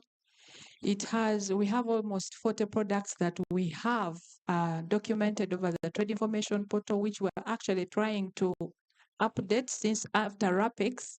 So much has changed. Some entities have moved to different agencies. However, that information comes in handy to kind of provide for those who are first-time exporters and those that have to redo that information comes in handy to give you all the necessary information. Thank you, moderator. Thank you so much for your presentation there. But I just wanted to say that instead of saying that if these people need help, they should actually come to you. It should be a deliberate effort by the ministry to actually ensure that these people have the relevant information. Because let's be proactive. Because at the end of the day, we are looking at even how we can increase, revenues for this country. And therefore, you need to work together. If you think they are not moving, kindly push them, because you are the authority there and you have the relevant information at your fingertips. But now let's go to the audience to get reactions or questions or comments so that we can have the people on the panel to actually respond to you. Let's try to keep it short because we are running out of time. At least by 1:30, we should be leaving this room. Very quickly, I want to request somebody once again to help me move around the microphone. Let's begin with the environmentalist to hear his perspective on this issue. Thank you so much, Kenneth. My name is John Robert Riachira, Executive Director, Agnet. I give the opening prayer.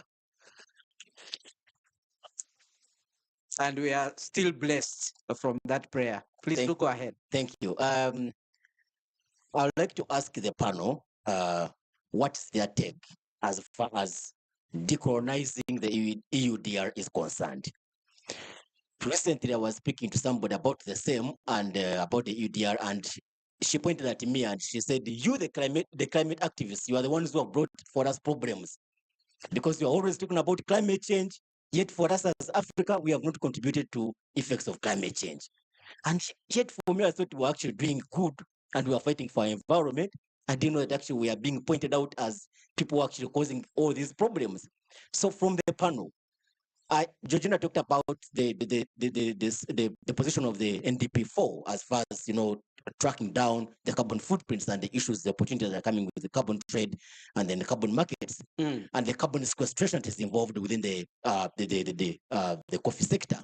So I would like to understand from the panel whether it is possible that we can decolonize, because we are facing the same change under the climate change conversation over the global north versus the global south, where the countries in the global south are saying we do not cause climate change, but we are the ones who are actually paying heavily for the effects of climate change. So do we have an opportunity to decolonize the undertones that are coming with the EUDR, where, for example, the African countries like Uganda think that they are going to be blocked from the market, yet that's going to go ahead to cripple the market. Yet actually for us, the environmental and climate activists, we think this is actually good that we're going to fight deforestation. So how do we balance the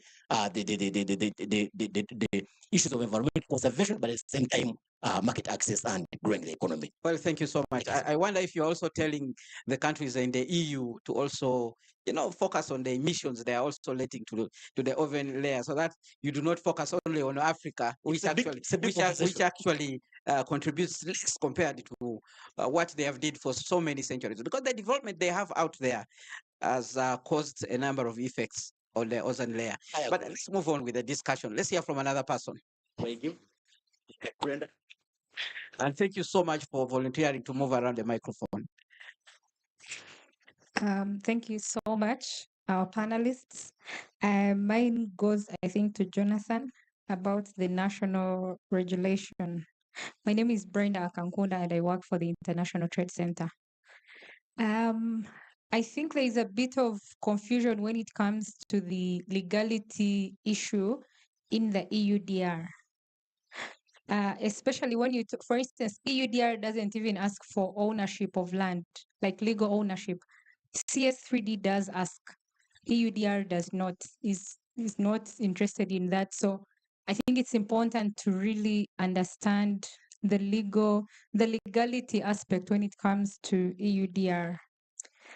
The other issue, and it came from the discussion that the commissioner had and the questions he got, and so many questions were saying, you know, maybe the support is going to the large scale producers. And I kept on asking myself, who are actually the large scale producers in Uganda in the coffee sector? Because our average acreage, actually the commissioner in the response briefly talked about it, but we don't even have more than, I think, 10 farms that are on a scale of more than 10 acres. Correct me if I'm wrong. So I think that idea of maybe the support is going to the large scale producers is something that may not be true, because our coffee sector is predominantly taken on by the small scale producers. Lastly, I think, so the coffee value chain is wide and it's not only the producers. There's so many players in the value chain. And I think sometimes we mix up issues when we talk about large companies, we talk about, you know, so it's also important that we like sort of segment the different players. Otherwise, the points are valid, but then we may be miscommunicating it if we're talking about, for instance, we have the large companies operating in Uganda's coffee value chain, but we wouldn't refer to them as producers. Thank you. Thank you so much. More questions or comments? Can I have somebody from the Secretariat, Yatini, Uganda, to help me move the microphone around? Please go right ahead. Thank you very much. I'll be very short. There's this panic. Somebody talked of the panic. If you can introduce yourself, please. My name once again is Florence Kastule. I'm the National Coordinator of Pan-African Climate Justice Alliance. Okay. So there's panic in the farmers, slapping back to poverty. You know, people have been coming up, fighting a lot to come out of poverty. And coffee has been one of the major crops that has helped us to come out of poverty. So there's this panic. What happens to my coffee once there's a blockage? Already there's a slap on the prices currently. And then what happens after 30th December? Will my coffee be bought? If not, where do I put it? One day we threw down the ginga on the gardens and there was that panic. Another issue, can we clarify more? Who is being registered? In the invitation letter, there was something about people who cut down forests, who deforested. Who is being registered? Is it everybody or those who cut down the forests? And are they going to be punished? Thank you. Thank you so much. Let's get more. I can see 4 hands, and then we'll get the responses. Thank you. My name is Richard Obedi. I work with an organization called the Populace Foundation International. Basically, we do policy research and advocacy. 3 quick issues. Number 1 goes to Irene.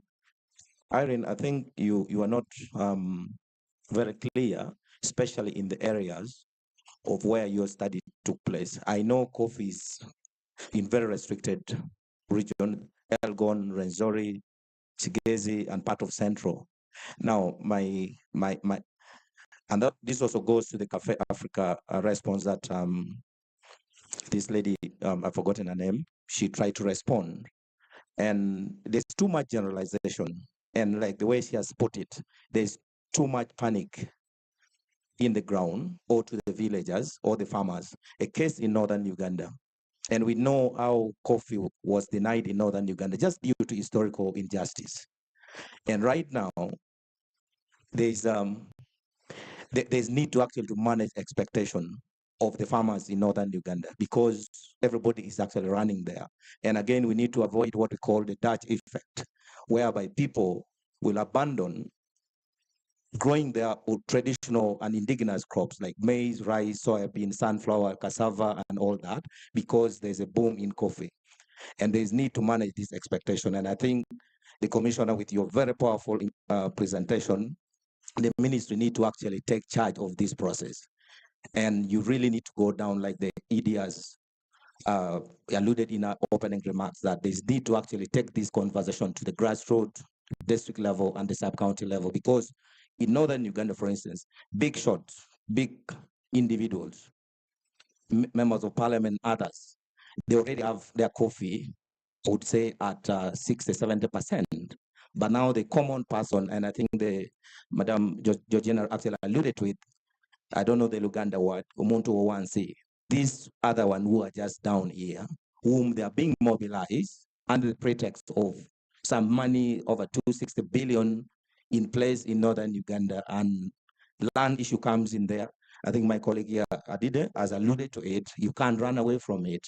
And we also know that the EUDR is basically reducing global warming resulting from bad human activities.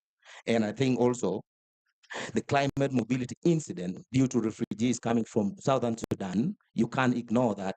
The incidents are so appalling because there is land and environmental degradation. And the whole conversation is really complex, and we really need to take this to the grassroots. It might not actually have meanings at the national level. We need to go to the ground so that it reflects the realities of what we discuss at the national level and take it to the regional level. And then maybe the very last one, with Madame Georgina, would like to take up the African Continental Free Trade Facilitation because of things that we are trying to do, especially with the UNDP African Regional Bureau, for the case of Kitgum, Lamore, at the border between Uganda and South Sudan. It will be another discussion between me and you. Thank you. Thank you so much. Three more? Yeah, thanks very much. My question goes to the person from the Minister of Trade. I know that we are talking about the internal affairs issues, but bring now the perspective of the region, because we cannot undermine it, because having a population of 312 million, as we are expanding to 500 to enter the East African region of 13 countries. Now, we understand, Fred, that we are not in this alone. Kenya is also a producing coffee country. Like Minister of Trade, how are we? What lessons have, because Kenya has actually progressed? I don't know whether you have copied some lessons from Kenya, and how are you able to utilize the regional perspective, not only to speak much as that now we are individualistic, but how are we embedding our information, packaging information to speak as a region that would hope to accelerate our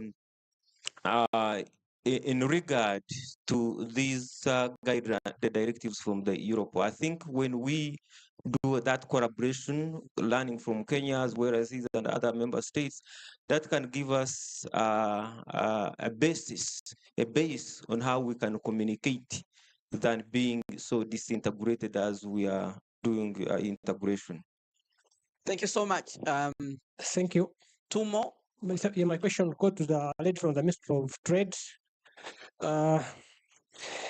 In Uganda, when you go to Uganda supermarkets, you found some of the coffee products which are coming from other countries. So I want to know what criteria you're going to use to ensure that these coffee products from other countries also are meeting the same requirements. Because we don't want for us to be punished, yet other companies or other people can dump their coffee products which are not meeting the same requirements. We have to create a balance. Thank you. Thank you so much. Thank you very much. Moses Lubang Moses from Teda Farmers. I'm a farmer.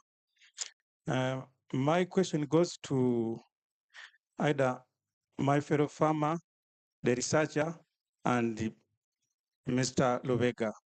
I've seen you from your presentations or from the discussion, you did not capture the people we pay from taxpayers' money.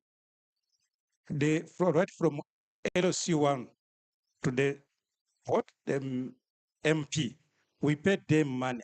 Some of them we paid money to go into the constituencies to take the message. But I did not hear you interacting with those politicians. Either it was a do or die, or you defied, or they defied. I don't know. We needed those politicians, because when I hear my fellow farmers say, right from UCDA, we did not hear any registration. And moreover, we have politicians. These issues are in parliament. We don't see parliamentarians participating. I don't see their significance in this in these issues. Then the last one goes to Minister of Trade. You are talking about cooperatives. 3 years back, you said, well, it is not even 3 years. Honorable Amelia Chambade was by then was the minister. He stressed and said, this year we are going to bring back the cooperative bank. Since then, we don't see the cooperative bank. And now we are going around with these political circles. They just come because of politics, they vanish. They come every 5 years, we bring circles of the Myoga, the PDM, the Bonabagaga, those circles are ever coming in the political circles, they vanish. Instead of strengthening the existing circles right from the ground, we are creating political circles which cannot sustain the farming sector. Lastly, EU, please, you are putting guidelines. Everything you want, they put guidelines. But for us as Africa, we always accept your fake products. Let me tell you, we farmers, even now to Nasa Road, Container Village, you will find Monsanto. It is not manufactured in Uganda. It is in Germany.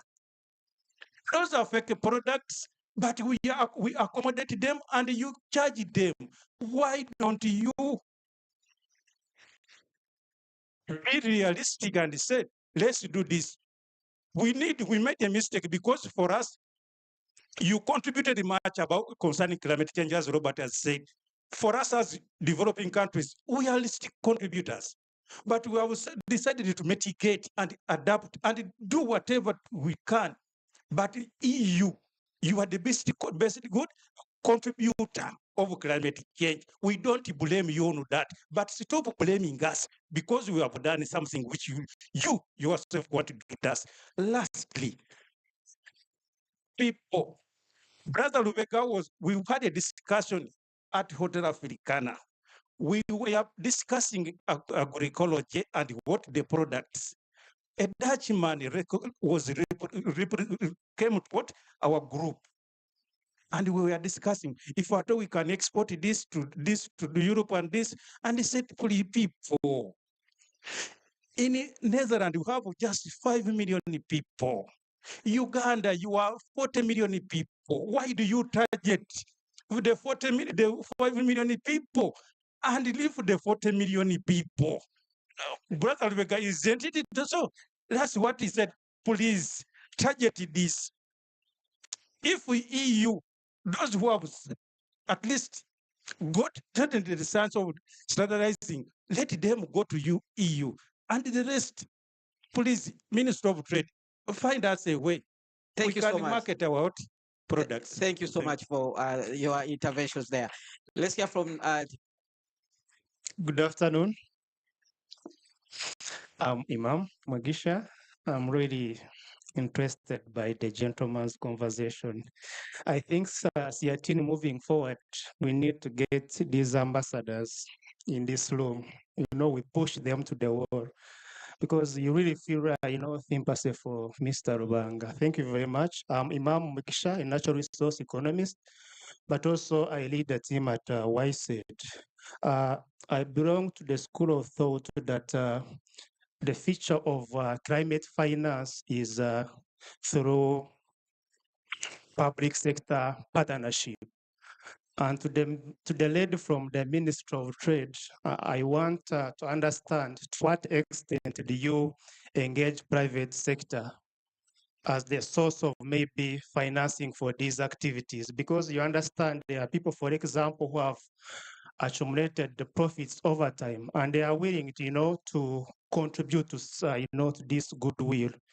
We had a project with Nairo breweries, and their school of thought was, because they were sourcing sorghum, the raw materials for their products, sorghum, millet, but in the way of giving back to the communities, they would look, for example, a community endowment fund. They put money there to do, these activities, may be planting trees where they have cut, the trees to plant sorghum or millet. So in such scenario, for example, Minister of Trade, how do you bring, the key stakeholders, specifically private sector, to contribute to this, good cause? But also, while the Assistant Commissioner was presenting, I saw something on the progress where they want to see, for example, they want to see the contribution by NITA. I was also, I thought hard and I was like, now, what is the implication, for example, of the latest technology development, the influence of AI, along the entire value chain? So if he can allude to that fact, maybe I can be pleased. Thank you. All right, thank you so much. One more comment here, and then there are two more very quickly, and then we close it. Okay, thank you so much. The moderator had also asked about to break down the meaning of standard risk, and I'm glad that Councillor Jonathan brought out the legalities so well. But then I also wanted to further break them down for the farmer to understand. Okay, for standard risk, what they require of us as Ugandans is complete due diligence to the obligations. And one of them is to ensure that traceability is ensured throughout the entire value chain of coffee. Then also geolocation of geolocation of all the plots that are under production. And then like the commissioner highlighted during his presentation about the progress on risk assessment and the mitigation plans, which is required of us before placing our products on the EU market. And then we also need to show proof that all the produce has been grown under deforestation-free lands. Thank you. Thank you so much. Lastly, we'll hear from the lady here.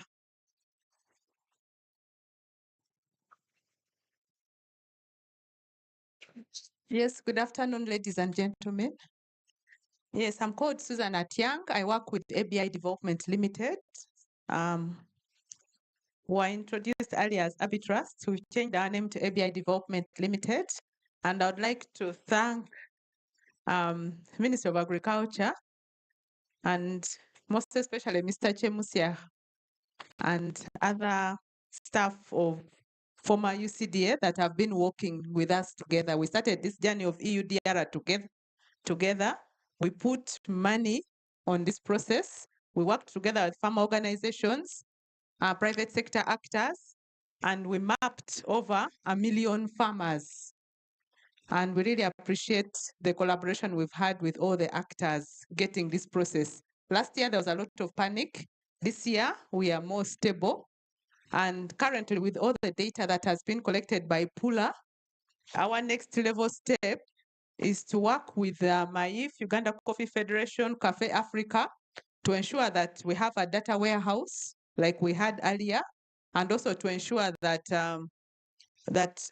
we pilot traceability at 9 hauling stations. So we are going to pilot the process of traceability with the 9,000 farmers, and then ensure that at least we get the process. The big actors are moving forward, but at least let's be comforted that we are working hand in hand with the different actors who are taking lead. So there shouldn't be panic or worry. It's a collaborative process. Many partners are bringing money on table, and we shall ensure that we are compliant. This compliance is not only targeting Uganda, it's a global it's a global issue. It's affecting South America, North America, whoever is Vietnam, Brazil. So it's up to us if we are keen on those premium markets. It's up to us to sit together, think, and agree on the way forward to ensure that our coffee still taps into those premium markets. Yeah. Otherwise, I think government has also made efforts into other markets, but why lose the market you already have? Let's work on the process of compliance. Let's stop cutting trees. Kenya is not Kenya is a low risk country. So why would Uganda get into the standard risk category? So let's really try our best to ensure that we go into the proper risk category. But since they've already put us in the standard risk, let's work on measures to ensure that we move into low risk, or we continue, we do the longer process of complying as standard risk farmers. Thank you. So what you're saying, we should think global but act local. That's what you're saying. Very good. And now let's hear the responses from the panel, so that we see whether they satisfy your questions and comments. Yes, Jonathan. Okay, thank you so much. The first question that came up from the participants was decolonizing the EUDR. As Siatini, we also agree to this statement that we need to decolonize, but it may not be taken out of our, policy and practice. But all that we ask for is a transformative, equitable, and mutually beneficial, trade relations with the European countries. You're bringing us this law, but how is it mutually beneficial? Beneficial to us, the farmers, the small-scale farmers. How is it equitable? How is it transformative? If those key questions are really addressed, then we can see sort of decolonizing this, because we understand that climate change is a concern to everyone, including every one of us in this house. And also, we also acknowledge that the EUDR is helping us unpack the underlying challenges in the coffee sector, as well as in other sectors that we can talk about in the EUDR. For example, last month we had a discussion on price volatility and vulnerabilities, because that's when we see, okay, we are having issues of price changes and vulnerabilities, then you're bringing your law. How are we going to handle these issues? So it's something that that we need to come up front to address.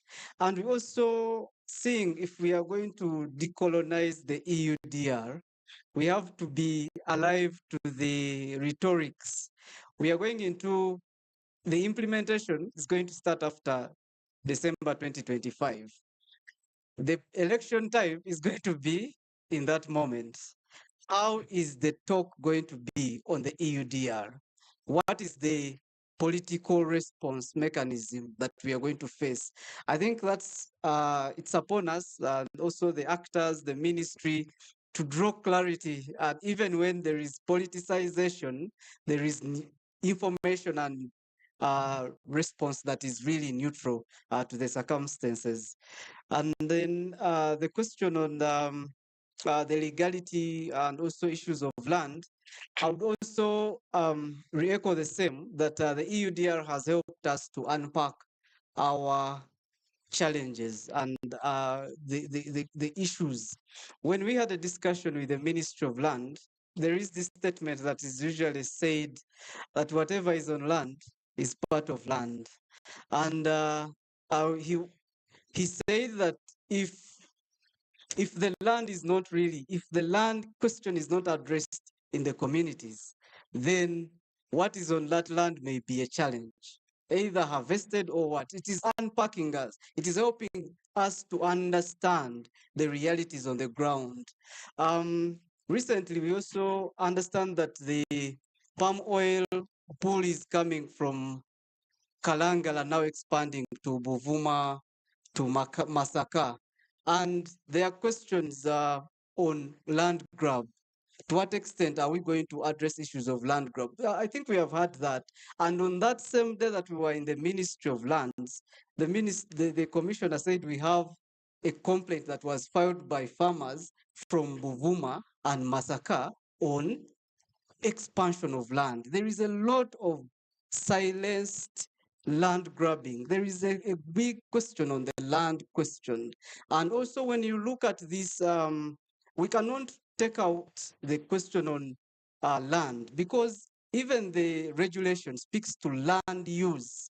And when you look at the Land Act, I think it is section 43, that says that land should be managed in the land use and in relation to other laws. And these laws include the Forest Act. And this means that the Ministry of Land has to be speaking to these other areas, because a forest is on land. To what extent? Who is issuing the certificates? Who is issuing the mitigation measures? What are the challenges in land? All right. So that we can address these. All right. Yeah, and as you wind up, as I wind down, is the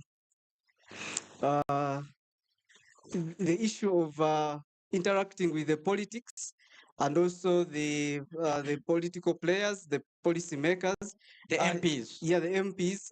We engage with the parliament, and last year we had several engagements. Actually, even this year. But last year we had a significant one where we petitioned the speaker to respond to these questions on the compliance with the EUDR.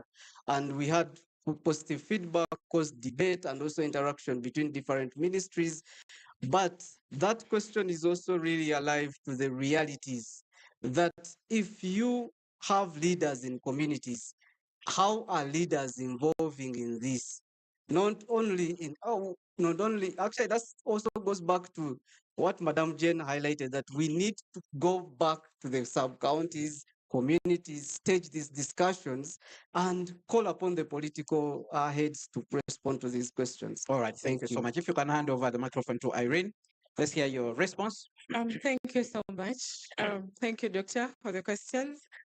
I think I would say from exactly what I was talking about, our research design, we followed the national data set to look at the high producing coffee regions. And we focused on Elgon. We looked at Western Uganda. We put together with South Western Uganda. And then we also looked at the central part of Uganda to capture the Robusta kind of aspects, and then those doing the Arabica coffee. So we did the sampling to have two districts from the different sub-regions.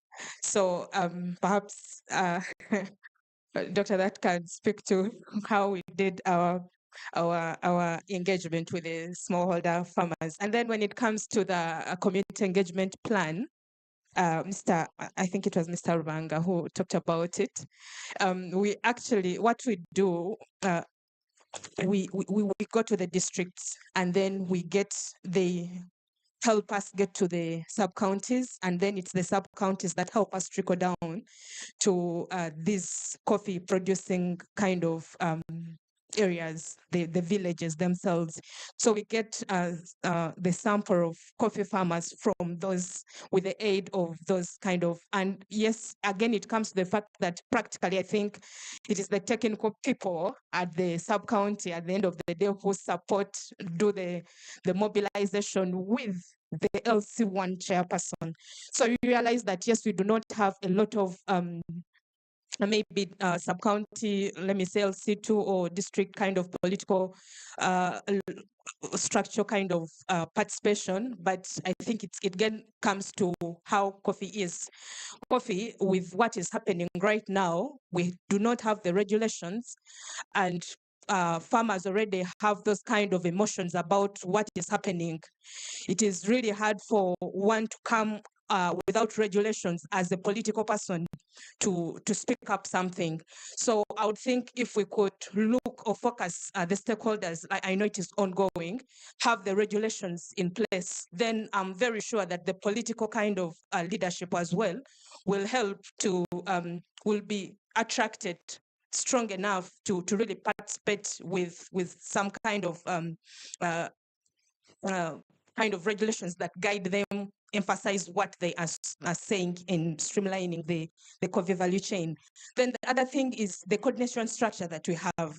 Most of the farmers, the coffee farmers, are smallholder farmers, and we see when we look at the kind of governance or coordination structures, it's mainly spot markets. So we are having, she talked about some of around 4 or 5 kind of cooperatives that are strong, but these are, yes, there, but most of the farmers are still out of this. So the information flow still is disguised at the end of the day. Those who know, and then they take leverage. And then the others are left into the poverty trap or that kind of, yes, of information. So then at the end of the day, some of the actors along the chain are kept in that kind of disadvantaged pocket. So I would think that if, as we are looking at the due diligence kind of compliancy, if this system could really be robust enough, strengthened, in that as it is doing the bringing out the traceability kind of information, collecting this kind of information, we also incorporate or we leverage it to have to streamline the information flow, such that even the stakeholders at the lower level have access to this information in terms of prices, in terms of markets, in terms of the international relations that we have, the new markets and the new engagements. I think that kind of transparency will bring in the participatory approach or kind of participation by all actors, and we may move towards success. Thank you. Thank you so much. If you can pass on the microphone to Ms. Gerwan. Thank you so much for the questions raised from everyone. Just quickly on decolonizing the EUDR, I do think there should be fairness in terms of data collection, as well as we may need to invest in supporting our discussions at the national level, capacity building for small scale farmers, and support from the EU itself, because this is a burden to us, and there has to be that trajectory to move towards compliance. But on the greener side is the bit that the country now needs to move into R&D, into green technologies, support for trade financing, and moving forward into this direction. We cannot run away from the current trends. And maybe to also emphasize that I think the deadline for small scale is June 2026. Yes. Not December 2025. The first deadline is for the large companies. And maybe the issue that was raised is for us to appreciate who is the large, who is the small, and how do they then pass on that information with clarity.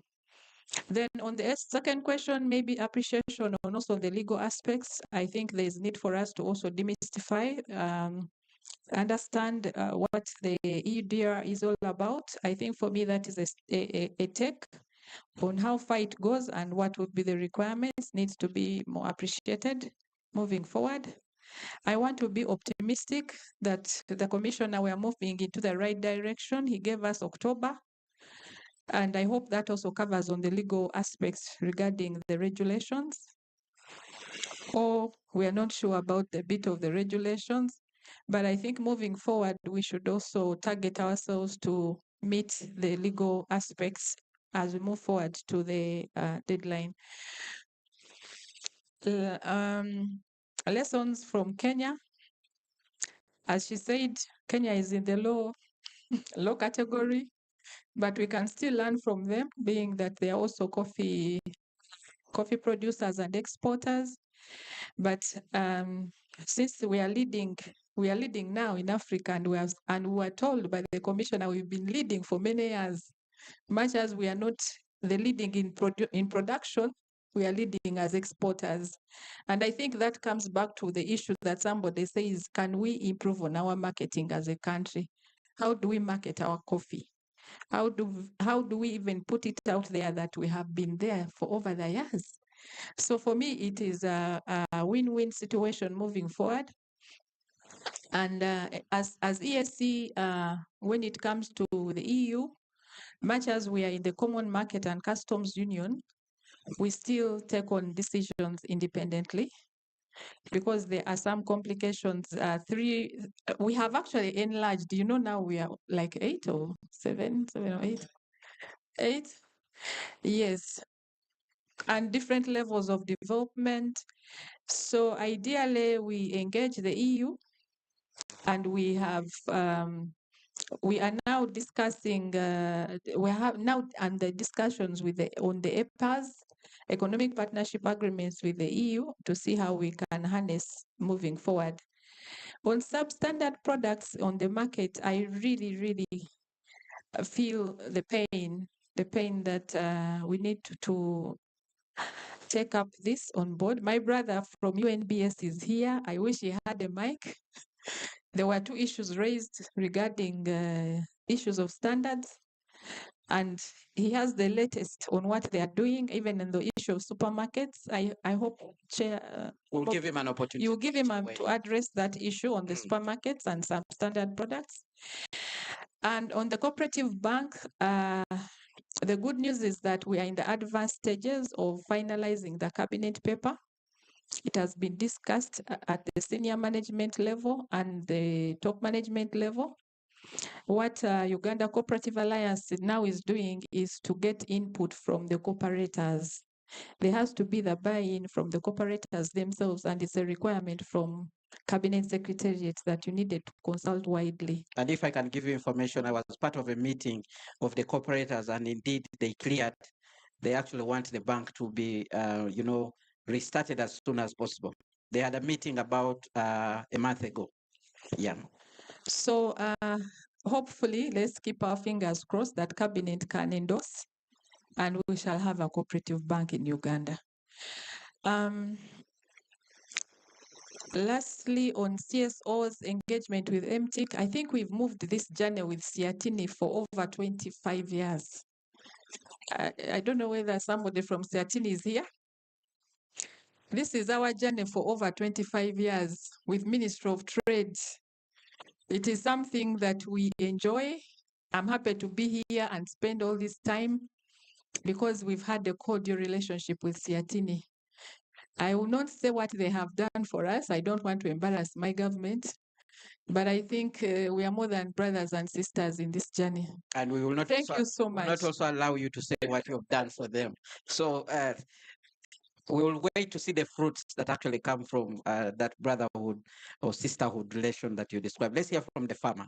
Yes, my question was one from my brother there who said, how do we, politicians are there, why do we not get information? Yeah, as the word is, politicians are like that. They are, I don't know, they can do something good when you push them, but let's based on technical thing. I will thank Seantini that they are here. Maybe I will suggest, on my opinion, that we should be helped of how to get market information, a clear market information, maybe through the newspaper.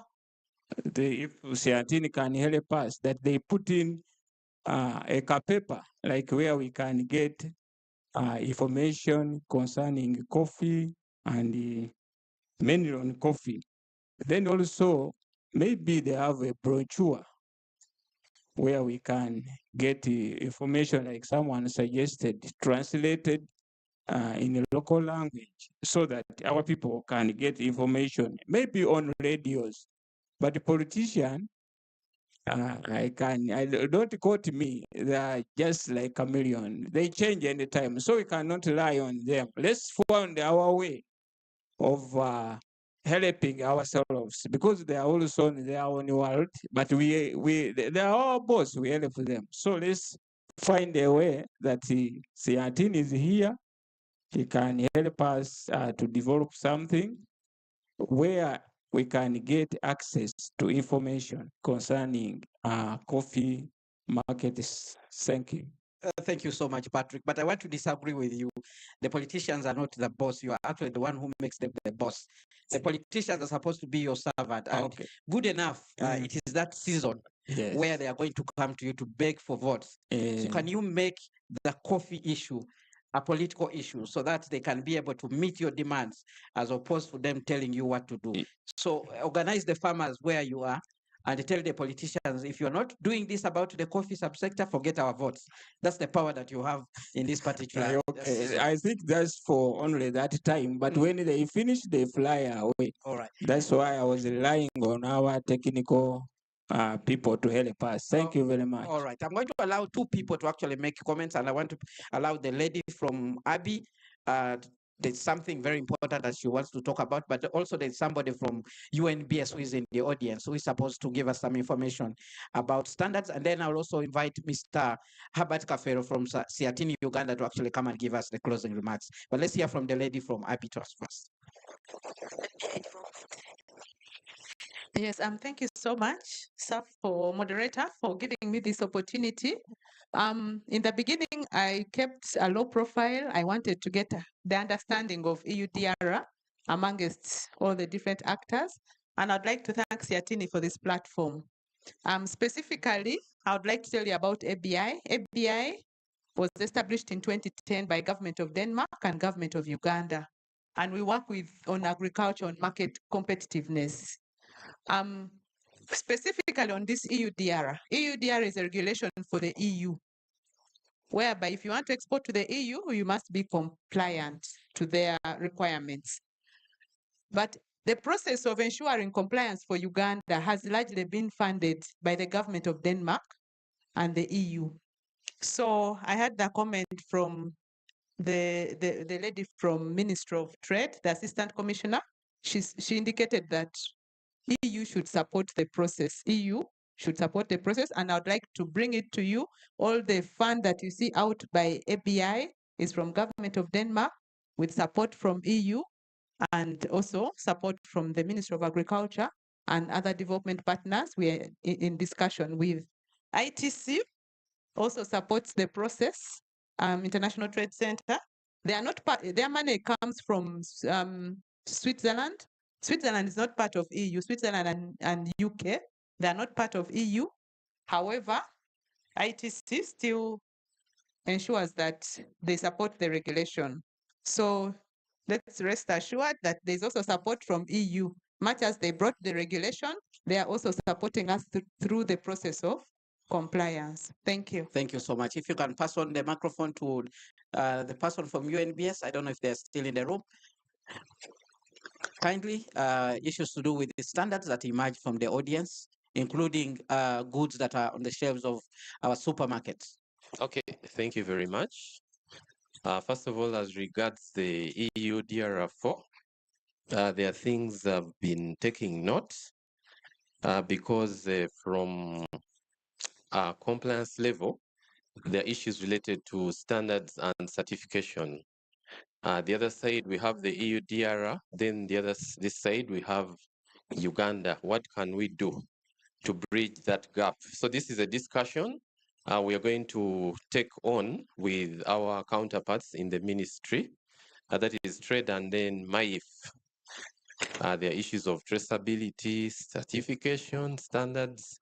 I think that can happen. Some time back, we had one program similar to that. It was called Eurogap. Eurogap was related to, export of fruits, vegetables and so on and so on. So we came up with something and bridge that gap. That's why it's called a concern. But there have been recent, I think, engagements with the people who own supermarkets. I think you've seen, for those who own, you've seen those engagements. They've been at UNBS where we called in, supermarket owners to address issue related to substandard goods. And accordingly, what I can inform you here, it was decided that supermarkets need to source products locally manufactured that have a quality mark. It is easy to now trace back to a company or manufacturer who, is producing that product. It has a Q mark and is not meeting requirements. Then for those that are not having a Q mark, then it is also on the owners of the supermarket not to source, because the Q mark helps us to protect the market, most especially on the health and safety of consumers based on these standards. Now, the other perspective also, supermarket owners were also advised that they should also import in products, but products that go through what they call pre-verification of conformity. That means they get a certificate of conformity based on also Uganda standards. So that is the issue for supermarkets. It's a bit of a challenge. The country is going, and there's a lot of business going on. So the other part of it also we are doing is basically stakeholder engagements. Now, these ones are wide. They are not only for supermarkets. They cut across those who are in logistics. They cut across those who are like in supermarkets. I've talked about it. Those who are in production, like manufacturers. Those who are in the entire supply chain. But we are trying to address those challenges.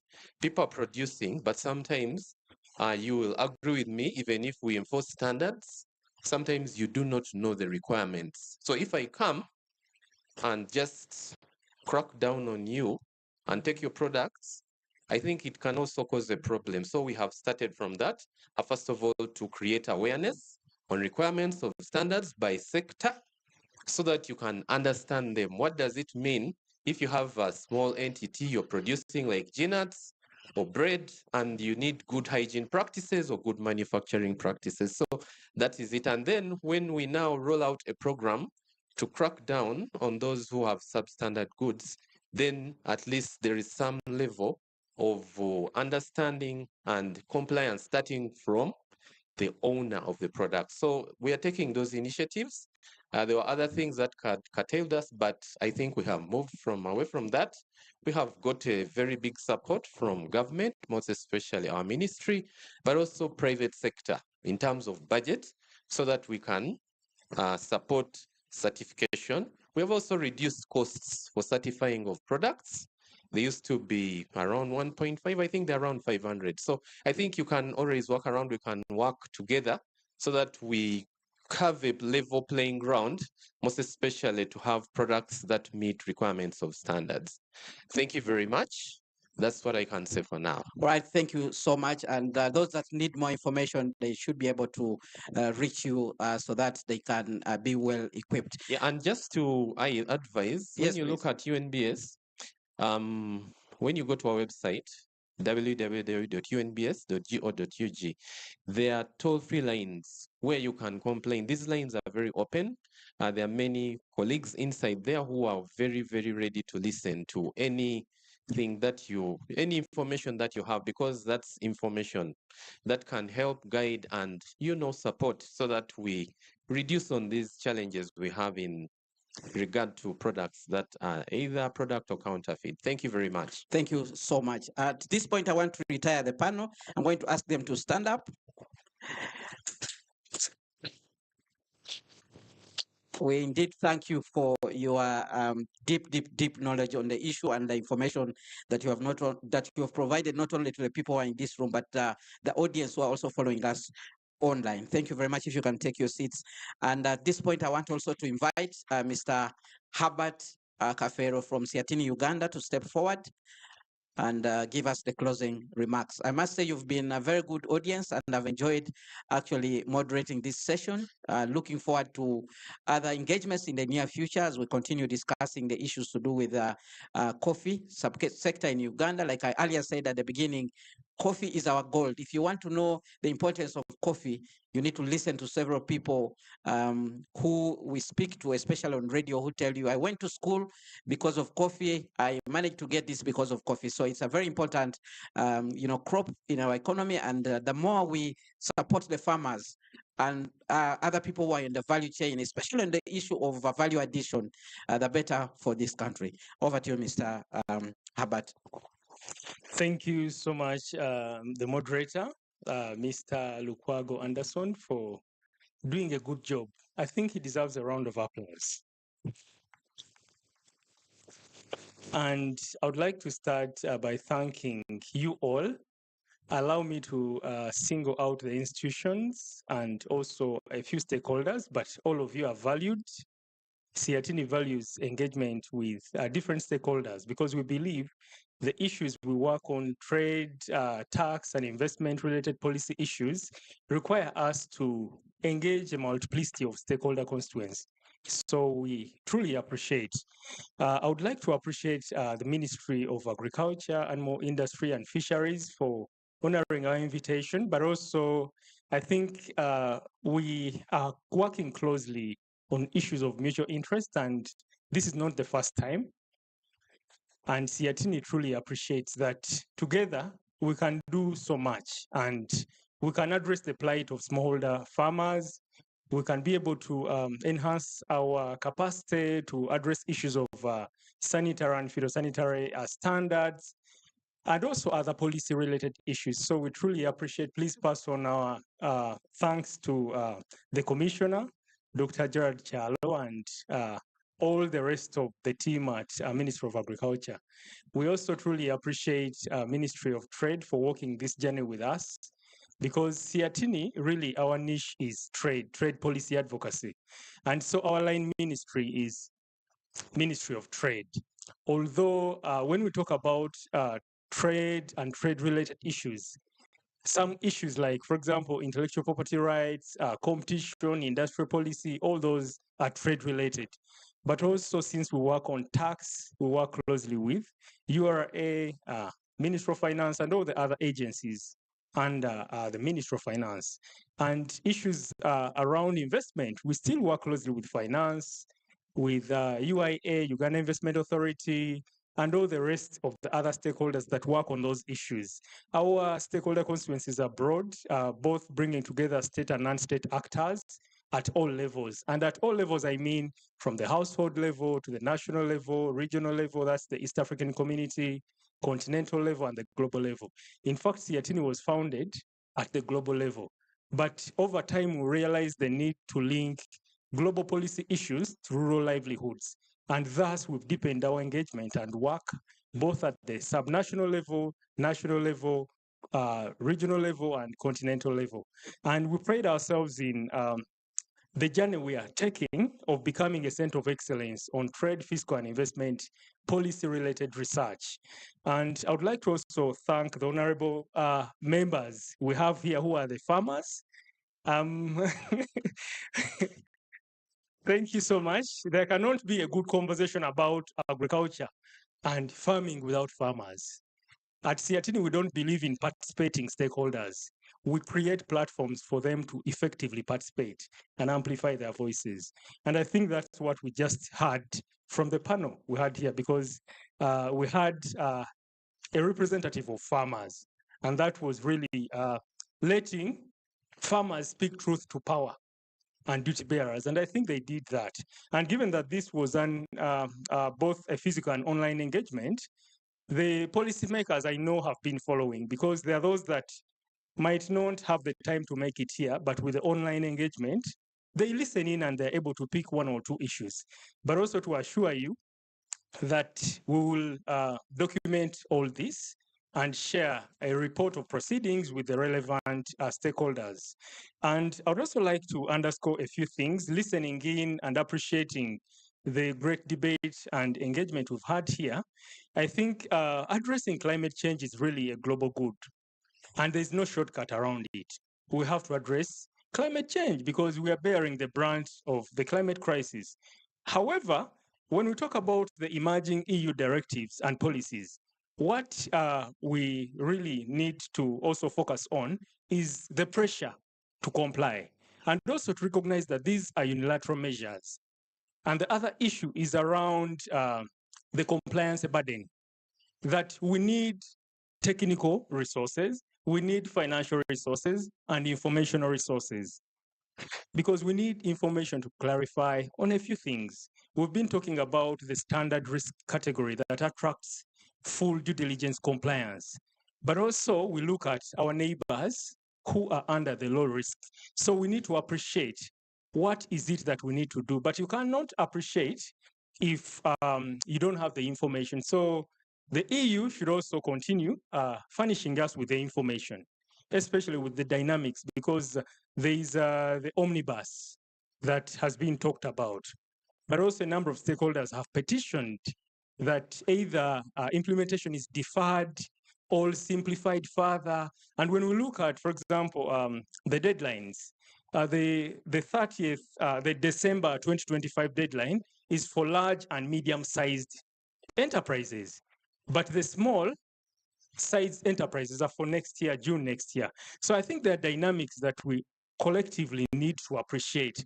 And of course, there are issues around the data, who owns the data, how can the national traceability system be robust enough to ensure that the data we collect is not sort of like firefighting. Because although we are rushing to meet the deadline, but how robust is the system?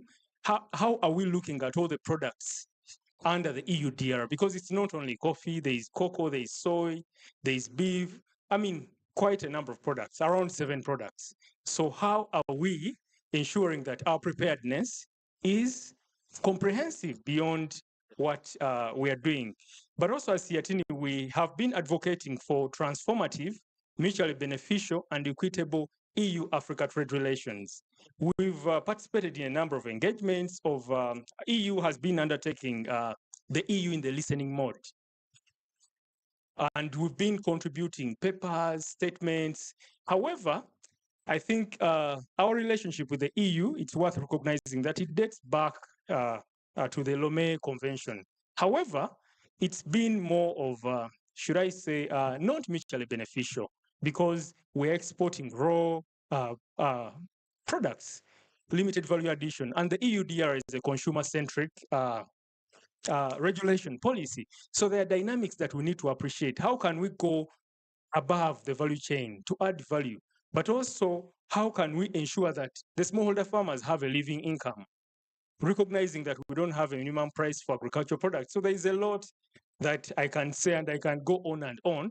But allow me to bring you greetings from our executive director, and she truly appreciates you honoring our invitation and being here, and the very effective engagement we've had. We need to take this forward. This is really not a one-off engagement, and it's part of our continuous efforts. This engagement is part of a project that we're implementing. The project is dubbed Fair for All, Power of Voices project, which is focusing on improving the coffee value chain. And I once again want to bring you good news that tomorrow we are holding a virtual press conference on promoting equitable, mutually beneficial, and transformative EU-Africa trade relations in the era of emerging directives. And I request, of course, the media team is up to the job, they're up to the task. They have relayed the flyer, that's the flyer. If you scan the QR code, you will be able to register via Zoom to join.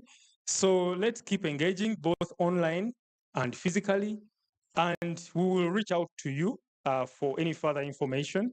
I would like to request my colleague Jonathan to talk about administrative announcements. And from Siatini, thank you and thank you.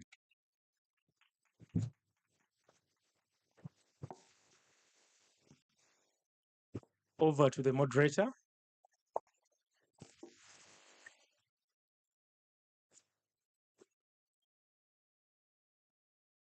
Yes, good afternoon once again. I'm alive to the human right to food. We have, a few minutes to some of us to get into the worst conditions.